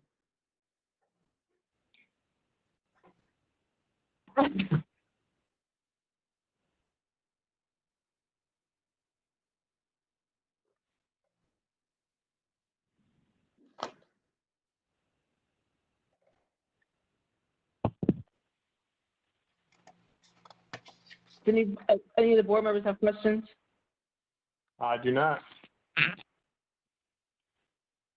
I do not. Is there anybody No. here to speak to, is anybody here to speak from the public about this application? Please take yourself off of mute. Identify yourself. There is one person, Madam Chair. Ms. Kissel? Yes. Yes. All right, you're off mute now. Can you please state your name? I'm Peg Kissel. I'm a member of St. John's Episcopal Church at the corner of Avondale and Town. Do you And promise that the testimony do you promise that the testimony you give tonight will be the truth? Please state I do. I do. Okay, go ahead. I don't have a testimony. I just have a question. I'm very new to this, and I'm sitting in to listen. And maybe this is, I don't know if this is an appropriate question. I'm wondering if the condominiums, the fact that they've been condominiumized, can you explain what that means and what that means for the future of that property in terms of, is that something that then could be bought by 4 different individuals and each one could rent that out? Or, and if that's not appropriate to this setting, please let me know and I'll find out how else I should find that out. So usually we don't allow people to speak and ask the applicant questions, but I think that since this was brought up by the city about the condominiumization of this property, I think it's appropriate to hear from the applicant what that means for this property. If you could speak to that, Ms. Klima. Yes, I can, although it is on the record, it's not a zoning issue, condominiumizing, but it's a means for the property to have each unit be owned by someone different, meaning that it will be a homeowners there and not renters there. And in condominium documents, there are restrictions placed on the type of use of a building. This particular condominium documents, which are a public record, are also there and give all the restrictions on renting, types of use, what has to be done by the homeowners, that type of thing. And I can give you more of those details if you would like to call me, or you can go on the recorder's office line and look it up, and you'll be able to read those documents, which are a good read. I'm sure. Thank you very much. Okay, thank you. Is there anyone else that has anything to say about this application? Okay. Madam Chair, if I may, Yeah. I'll just note that the only difference that will make for the application is that the variance, when it was applied for, was for 1 parcel, and now the variance boundary will be applied to 4, 2 of which will be overlapping. Does that matter to us? Nope, just making the comment that it'll be applied to 4 different parcels instead of 1. Okay. So I'm curious, Connie, although it's not within our purview, you have, let me just be sure. Did we go from 6 to 4 spaces? Is that the case? Yeah, 4 on-site spaces. Yes. Okay, that's good. I'm clear. Are we ready to call the question? I'll call the question. Question's been called. Please call the roll. Mr. Mora, Yes. Mr. Jones, Yes. Mr. Maleka, Yes. Mr. Waddell, Yes. Chair Palmer Bailey.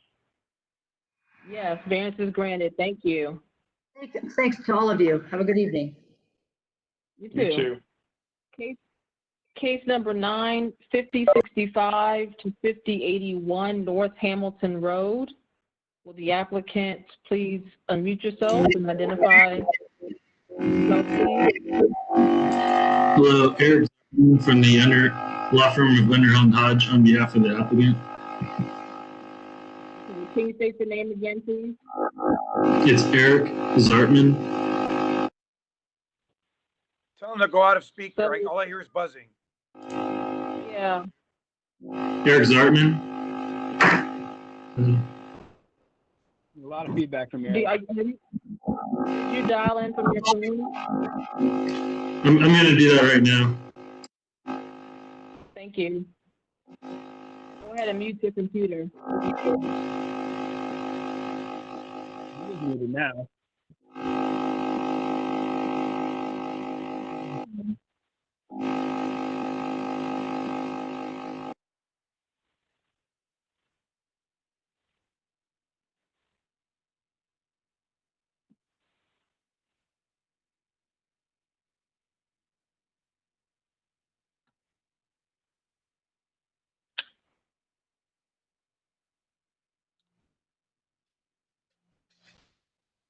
For those who are speaking next in the cases, it's just it's more productive if you dial in from your phone instead of trying to do the voice from your computer. I'm sorry about that. Okay, you on now? Can you hear me now? Yeah, but can you mute your computer? He did. I think it's something in his environment that's doing it. Okay. Okay. Well, you can mute yourself until you have to speak. Do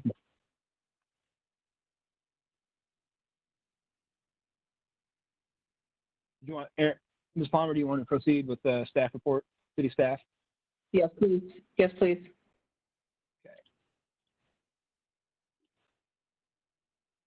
Okay, 5065 through 5081 North Hamilton Road is located on the west side of North Hamilton Road, approximately 215 feet north of Broadview Road.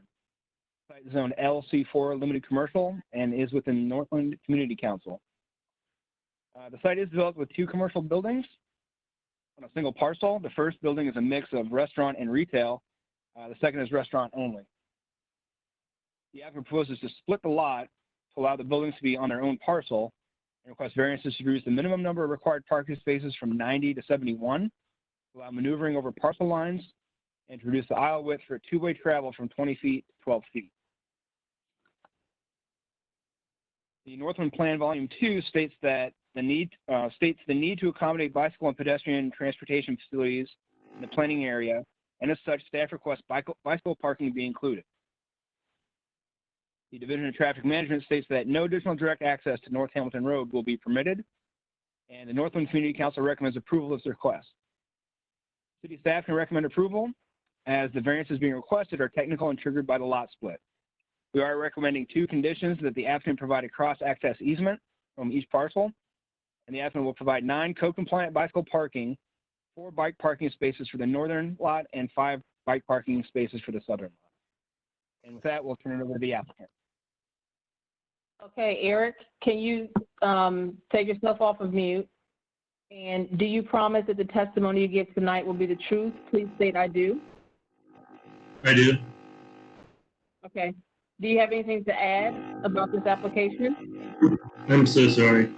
I don't have anything to add, just some mitigating factors that there's an existing parking reduction variance and that access easement has already been recorded. Okay. Do we have any questions for this applicant from the board members?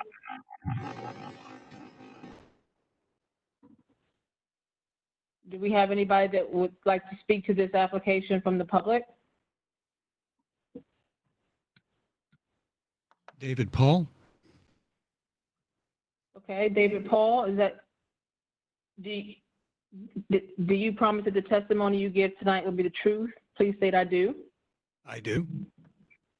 Okay, go ahead, please. I'll be very brief. I'm mainly here for an appearance on the record to say that, as Mr. Freeze indicated, the Northland Community Council did vote to support this application on April 29th. The vote was unanimous, 11-0 with 1 abstention, and that we do support this application. Thank you. Okay, thank you, Mr. Paul. Are we ready to call the question? I'll call the question. Question's been called. Please call the roll. Mr. Jones, Yes. Mr. Maleka, Yes.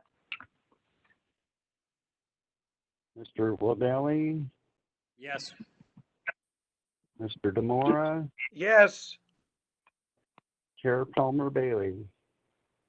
Yes, variance is granted. Thank you. Okay, case number 10, 150 East Lakeview Avenue, 150 East Lakeview Avenue. If the applicant can take themselves off of mute and identify themselves. Yeah, this is Wes Studebaker, the homeowner. Okay, thank you, Wes. Do you promise that the testimony you give tonight will be the truth? Please state I do. I do. Thank you. So we'll hear from the city first, then we'll come back to you for any information that you'd like to add. All right, this is Michael Merritt. I've got BCA 20-019 at 150 East Lakeview Avenue. This is located on the north side of East Lakeview Avenue, approximately 650 feet west of Calumet Street, within the Clintonville Area Commission, zoned R3. The site consists of a single parcel developed with a single unit dwelling and garage. The predominant surrounding land use is low density residential development. The applicant is removing the existing garage with access off of Lakeview and adding a new garage off of the rear alley. With the existing garage being removed, the existing driveway will become a side yard obstruction that the applicant proposes to maintain for parking. There are several surrounding properties that also have access to both the street and the alley. The Clintonville area plan does not address the specific issue of residential driveway. So Planning Division doesn't have an opinion. The Division of Traffic Management can support access to the alley while retaining the existing driveway. With access to East Lakeview Avenue, any variances needed to retain the existing driveway are supported, and the Clintonville Area Commission recommends approval. Staff can all recommend approval, as the Division of Traffic Management supports the request, since granting the variance would not have any adverse effect on the safety, property, or welfare of the public, or the safe, orderly, and efficient flow of traffic, including pedestrians. There's conditions. Be happy to answer any questions. Okay. Mr. Studebaker, do you have any information you want to add to this application request? No, I have nothing to add, but I'll answer any questions anyone may have. Okay. I think I'm a little unclear. With the current screen, it shows an existing residence. And so he's going to remove the existing garage where the X is, right? And just adjacent to that, do a house addition that will attach to the residence, right? Correct. And then move a garage all the way to the back portion of the lot? Yes. Access Okay. off the alley. Okay. So that's all. A home addition at some point in the future, existing garage goes away where the X is. It just looks very clustered right there. I thought it was bigger than it was. And then access to the alley for the new garage. That's it, right? Yeah, that's correct. Okay. And they'll Thank you. retain the driveway. And what? And they'll retain the existing driveway in the front. And so the only difference is he can't park in front of. He can park beyond the property line, but not, basically where it says existing asphalt driveway.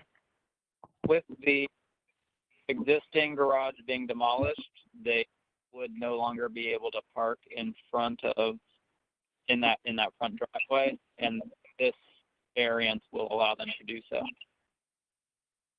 But not the entire driveway behind the setback line, right? Correct. Okay.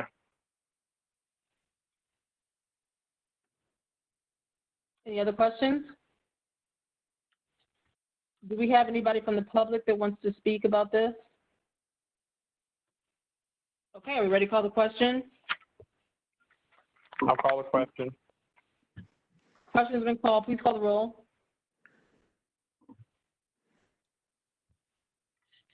Okay, Mr. Maleka, Yes. Mr. Wabelli, Yes. Mr. Demora, Yes. Mr. Jones, Yes. Chair Palmer Bailey. Yes, variance is granted. Great. I appreciate it. Thank you very much. You're welcome. So this last case, I have to leave. So can somebody else take over these reins?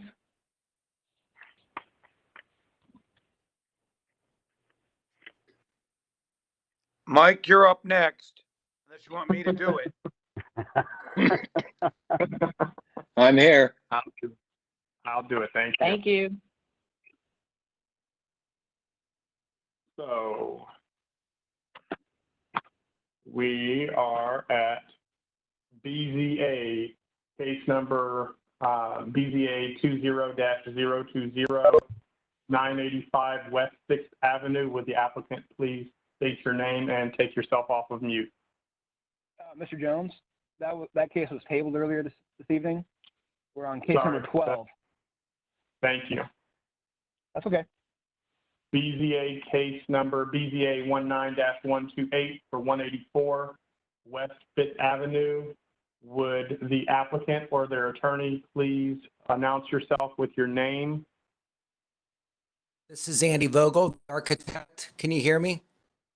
Yes, Andy, thank you very much. Do you swear or affirm that the testimony that you'll provide this evening is the truth to the best of your knowledge and belief? If so, say I do. Thank you very much. Jamie or staff, would you go ahead and present your case? Yes. 184 West 5th Avenue is located at the northwest corner of West 5th Avenue and Highland Street. The site is zone C4 commercial and located within the University Area Commission. The site is developed with a convenience store within the urban commercial overlay and abuts residential uses across the alley to the north. Immediately to the east is the office of a holistic practitioner. So here's the site, here is a residential dwelling, and then here's the commercial office. The applicant proposes to install a drive-through window on the east facade of an existing convenience store with traffic exiting to the alley to the north, and request variances to reduce the required number of stacking spaces from 8 to 4 for the drive-up window to allow parking, stacking, and circulation aisles between the principal building and the street right-of-way, which is prohibited in the urban commercial overlay, allow a chain link fence, which is also prohibited in the urban commercial overlay, and provide no landscaping between the right-of-way and the parking setback. The University District Plan recommends that parking adjacent to public rights-of-way should be screened as required by code, and that chain link fencing is not appropriate for screening. Additionally, drive-through pickup windows may be considered when adjacent properties are not residential used or zoned. There was an original plan that has since been revised. The Division of Traffic Management comments have all been addressed.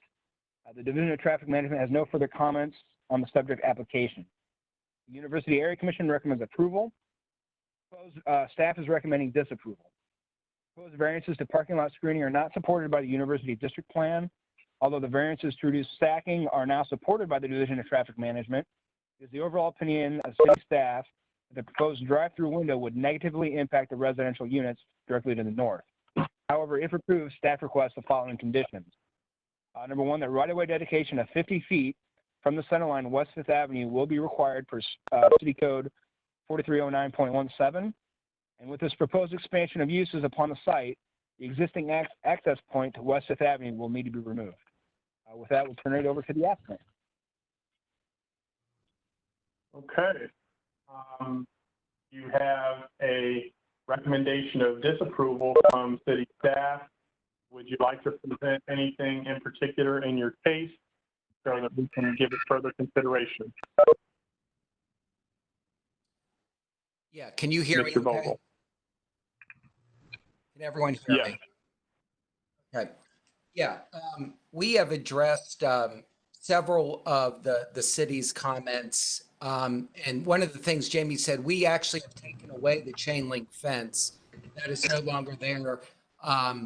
When meeting with Brandon, we know that we have the right-of-way dedication, and so we were able to reconfigure working with traffic and actually put the landscaping in.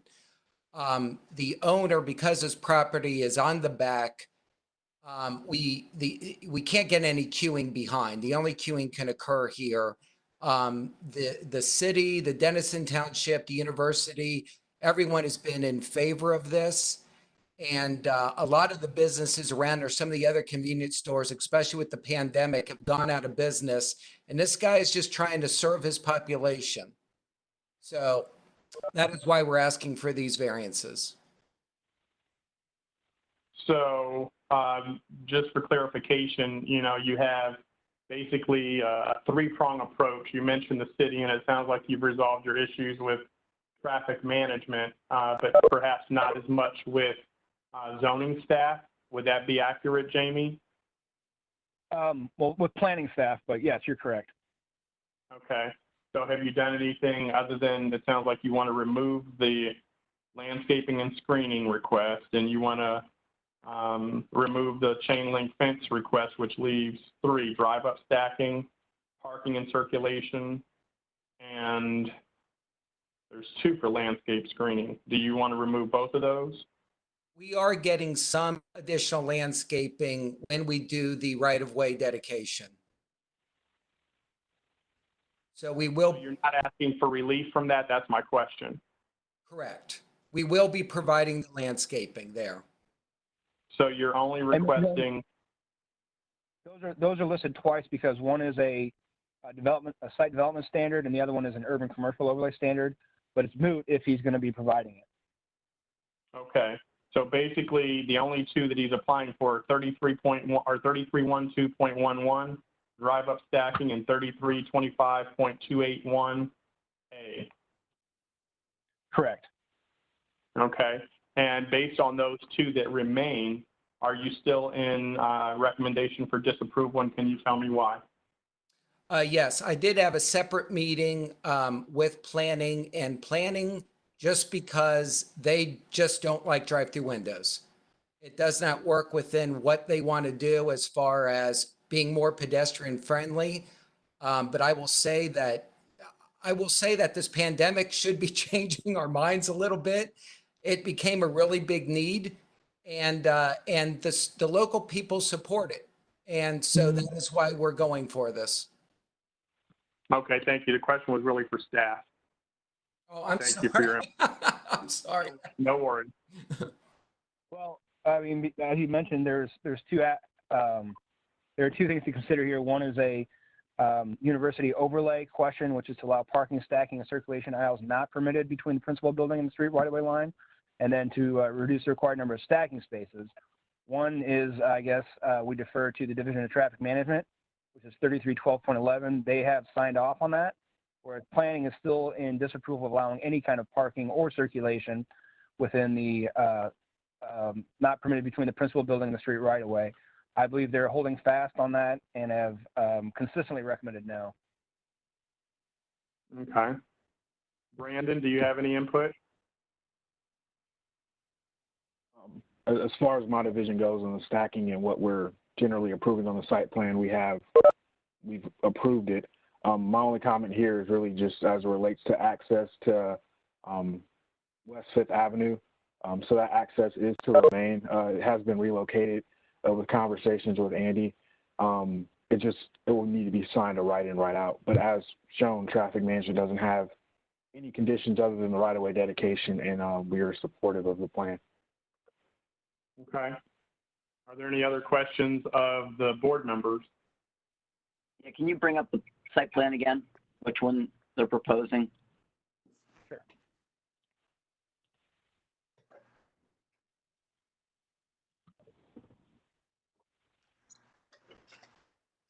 So this is different than the one we have in our packet, correct? Yeah, this is the old one. Let me bring up the new one. I'm sorry. I thought I made that change.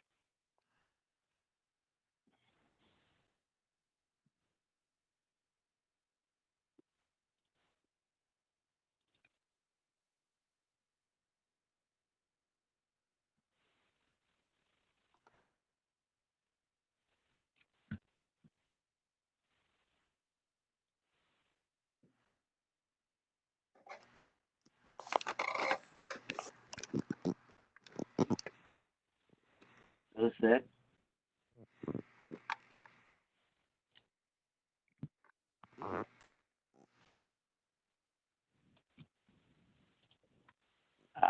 Yeah, that's the one I was looking at. see if I can zoom in on that for you too. Okay. Is that clear enough? Like, correct?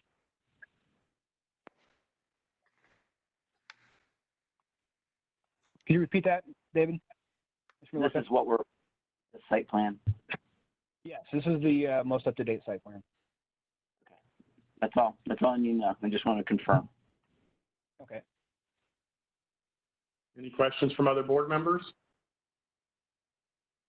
Is there anyone from the public that would like to speak? If so, please raise your hand in the chat box or unmute your microphone.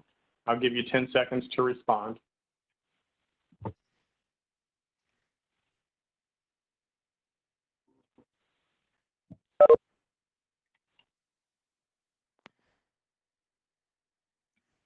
Seeing and hearing none, would anybody like to call the question as to 3312.11 and 3325.281A? Mike, can you repeat those two, please? I'm sorry. 3312.11, drive-up stacking area, and 3325.281A, parking and circulation. I'll call the question. Those are the only two that, thank you, Eric. Those are the only two that remain, Bill. Yeah, I couldn't get the numbers quick enough. I'm sorry. Okay, you want me to give them again? No, I've got him. He was going, when he was speaking, the applicant, he was going in and out on me. I didn't get all the numbers right. So I've got him now. I'm set. Okay.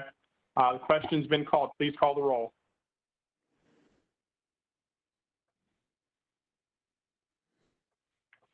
Mr. Maleka. Yes. Mr. Waddell. No. Mr. Demora. No. Chair Jones. Yes. The variances are declined for lack of a yes vote. Thank you. Moving forward, this last case is still up, right, Jamie? Yes. Okay. Case number BZA 19-030 for 3400 North High Street. Please identify yourself and unmute your microphone. This is Mike Shannon on behalf of the applicant. Hi, Mike Shannon. Do you swear or affirm that the testimony that you'll provide is the truth to the best of your knowledge and belief? If so, say I do. I do. Thank you very much. Staff, please present the case. Thank you, Mr. Chairman. 3400 North High Street is located at the southeast corner of North High Street and East North Broadway, which is served by the Clintonville Area Commission. It's zone C4. The 0.41 acre site is divided into 3 parcels that are developed with a 4-story mixed-use commercial building. There are currently 36 vehicle parking spaces on site, 13 of which are encroaching into the East North Broadway right-of-way due to a dedication. There's currently 1 curb cut onto High Street and 2 curb cuts onto East North Broadway. Surrounding uses include offices to the west, retail to the north, single unit dwellings to the north and east, and Clinton Elementary School to the south. The applicant proposes to convert the 3,500 square foot first floor from office and retail to restaurant, and to construct a 900 square foot covered patio along High Street, which you can see in the grade area on the site plan. The office square footage on the 2nd, 3rd, and 4th floors will remain the same. The 3 parcels will be combined. The High Street curb cut will be removed, and the North Broadway curb cuts will be consolidated into 1. The parking space configuration has been redesigned, resulting in a loss of 14 spaces. The variance is to reduce the minimum number of required parking spaces from 55 to 22. The applicant has secured a formal parking agreement to lease 26 spaces from North Broadway United Methodist Church. This formal agreement can be found on page 13-8 of your packets. And the applicant has also received an informal agreement from Clinton Elementary School to commit to sharing 12 to 15 parking spaces. This informal agreement is on page 13-9. It's an email. The Clintonville area plan states that parking reductions may be appropriate for mixed-use buildings along High Street that are served by transit.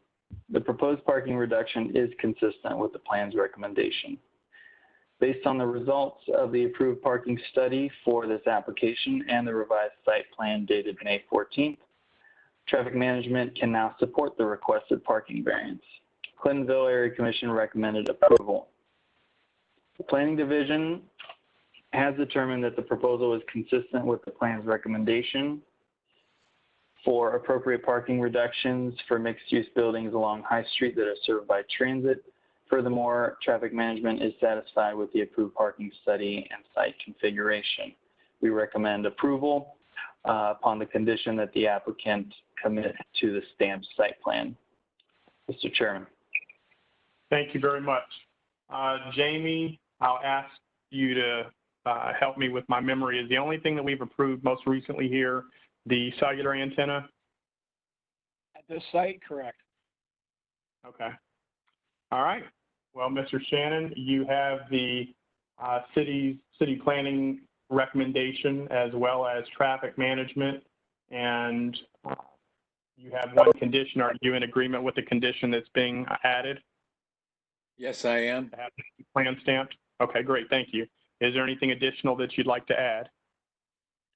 Yes, Acting Chairman Jones. I would be remiss if I did not acknowledge the efforts of the Clintonville Area Commission. They, and actually the Northland Community Council that was on early, they set the standard for these community associations that are struggling with the virus, and they actually have led the way and led by example. And to my knowledge, they were the first two to conduct meetings publicly. And I wanted to acknowledge that for the record because it really took a tremendous effort on their part. We had 4 meetings with Clintonville, 2 with zoning and 2 with the full commission. And just they could not have been more accommodating as we work through these issues. Thank you for your time, sir. Thank you for that recognition. As the zoning board, the BZA, we also thank all of the area commissions for their active participation during this time. Is there any question from the BZA membership? Yeah, quick question. Is the parking now moved outside of the right of way? Is that what I see? That we will have correct.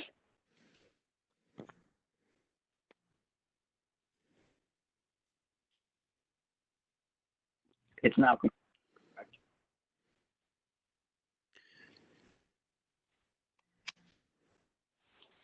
I have a question Yeah, too. What's the correct? I'm sorry. What's the net on parking? And how long is the lease term?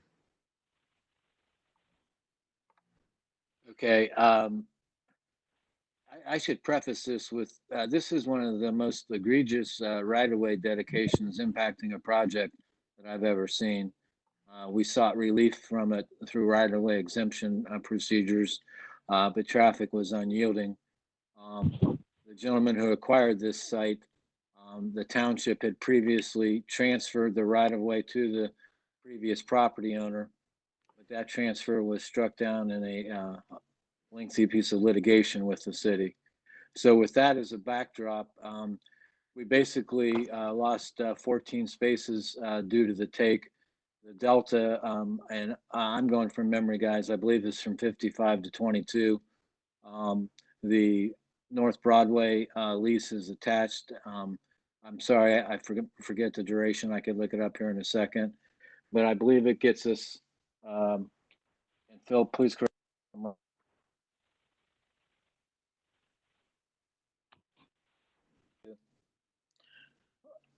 And then we also have the informal agreement from the school to use their property after school hours for nighttime valet parking.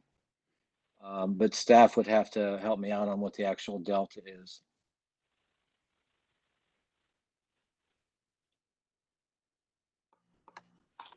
I'm sorry, Or I what can did you look at- need clarification with?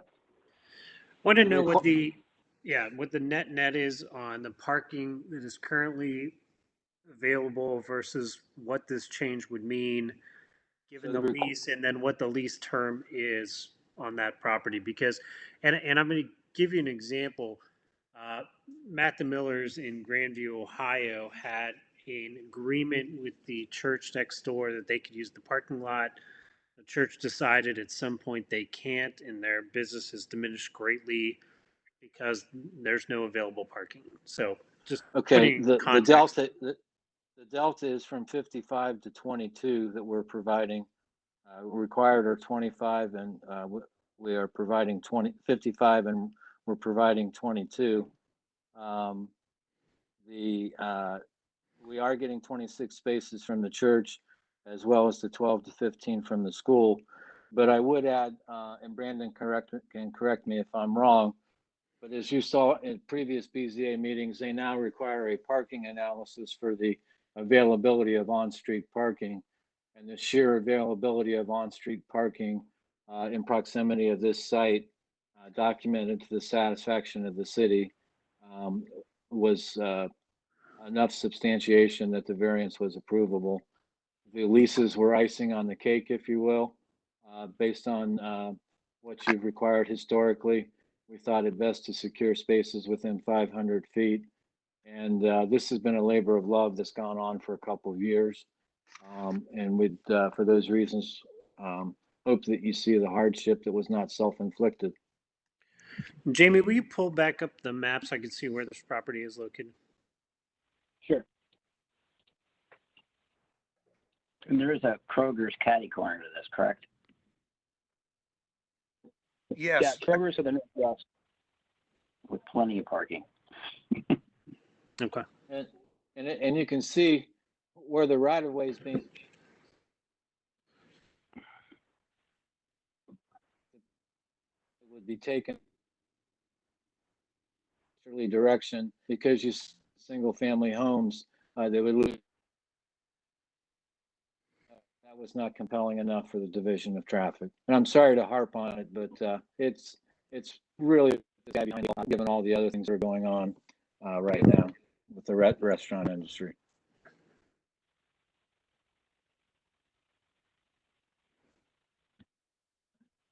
Is that good for you, Eric? Or adequate for your answers? Yeah, no, I appreciate those responses. I'd still like to know the term of the lease, if somebody on staff could take a look at that for me. And you're referring to the lease agreement for the parking, not the lease agreement for this restaurant operator? No, that's correct, for the parking. Correct. This is Bill. I'm reading it. It says the lease started June 1st of 2019 and continues until either party terminates agreement by providing 30 days written notice. And they're making a monthly payment of $500 during the first of each month. I'm just reading from the packet that I have in front of me.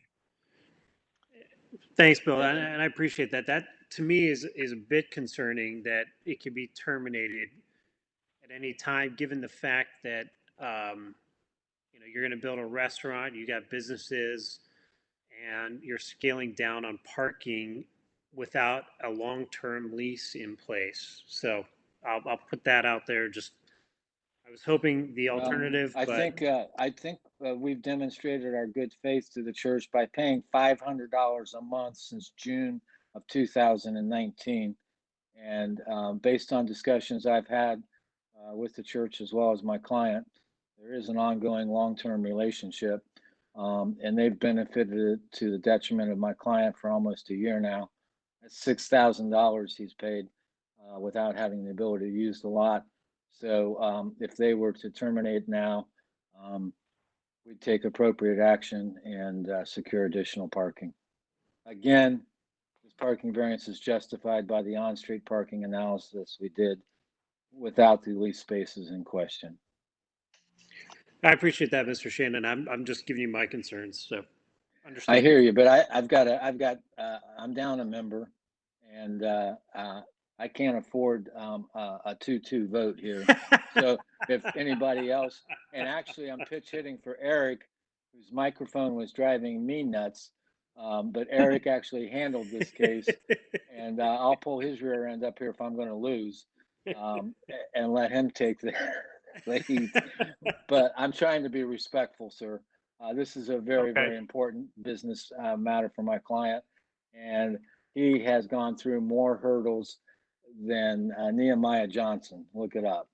What, So there you so go. Mr. Shannon, what would be the likelihood, and this is again, me spitballing, so, you know, feel free to, is there likelihood of getting into any sort of long-term lease, given the relationship that your client has with that church?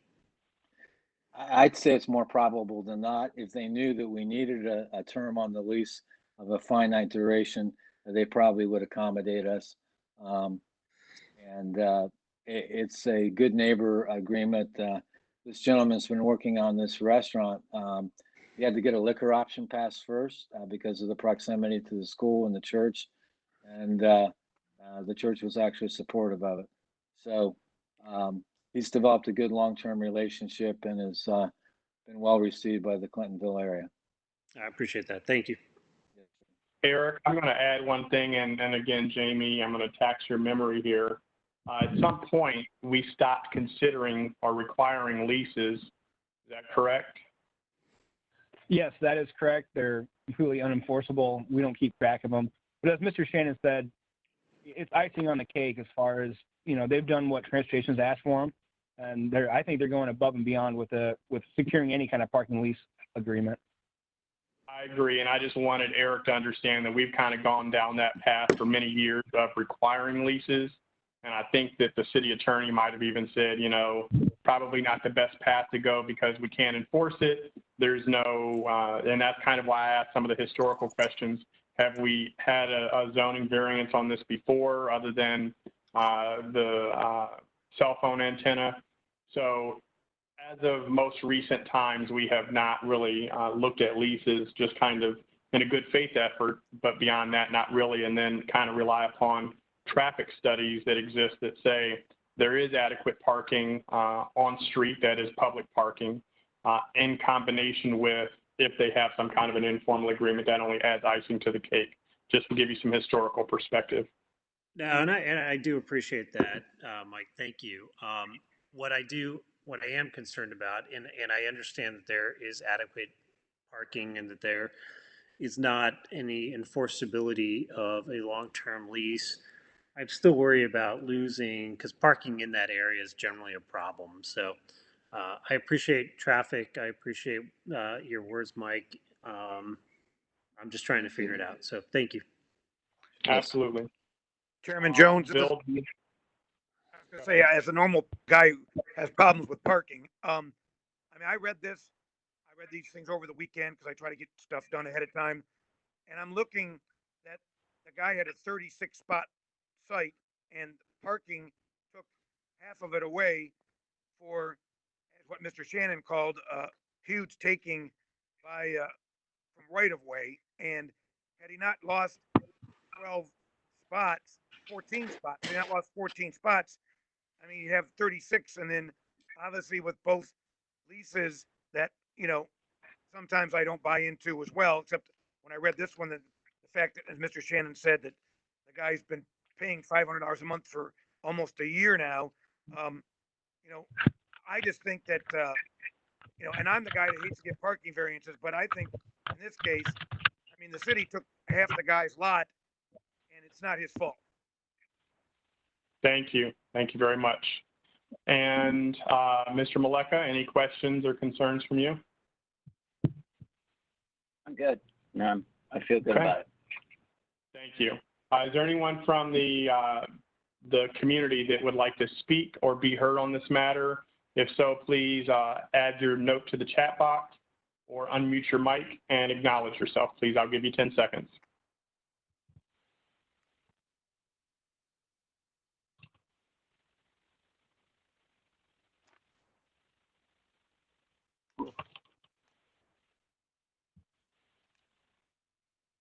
Hearing none, I'll ask if someone would call the question with the condition of stamping this site plan. This is Bill. I'll call the question. The question's been called. Please call the roll.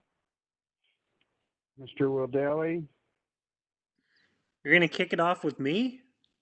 That's obvious sometimes. you were next up. Don't worry about your associate, at least in my mind. I'm in, yes. Thank you. Mr. Demora, Yes. Mr. Maleka, Yes. Chair Jones. Yes, your variances are granted. Congratulations and good luck with the project. Thank you all very much. Thank you. Staff, is there anything else that we need to do to formally conclude this meeting? Call the question to adjourn. Is there a motion to adjourn? So moved. Is there a second? Second. All in favor, say aye. Aye. Aye. Any opposed, say nay. Motion carries. Our first virtual meeting is concluded. Thank you very much. Thanks, everyone. Great job, everyone. Jamie, will you figure out how we will logistically stamp these plans? Do I need to sign it? Does Eleanor need to sign it? We have a Dropbox account, which we will put the plans that need to be signed in that account. You can sign it electronically and email it back to us. Okay. And if I don't remember, I'm sure you'll tell me. Yes, sir. All right. Thank you, guys. All right. Right. Bye-bye.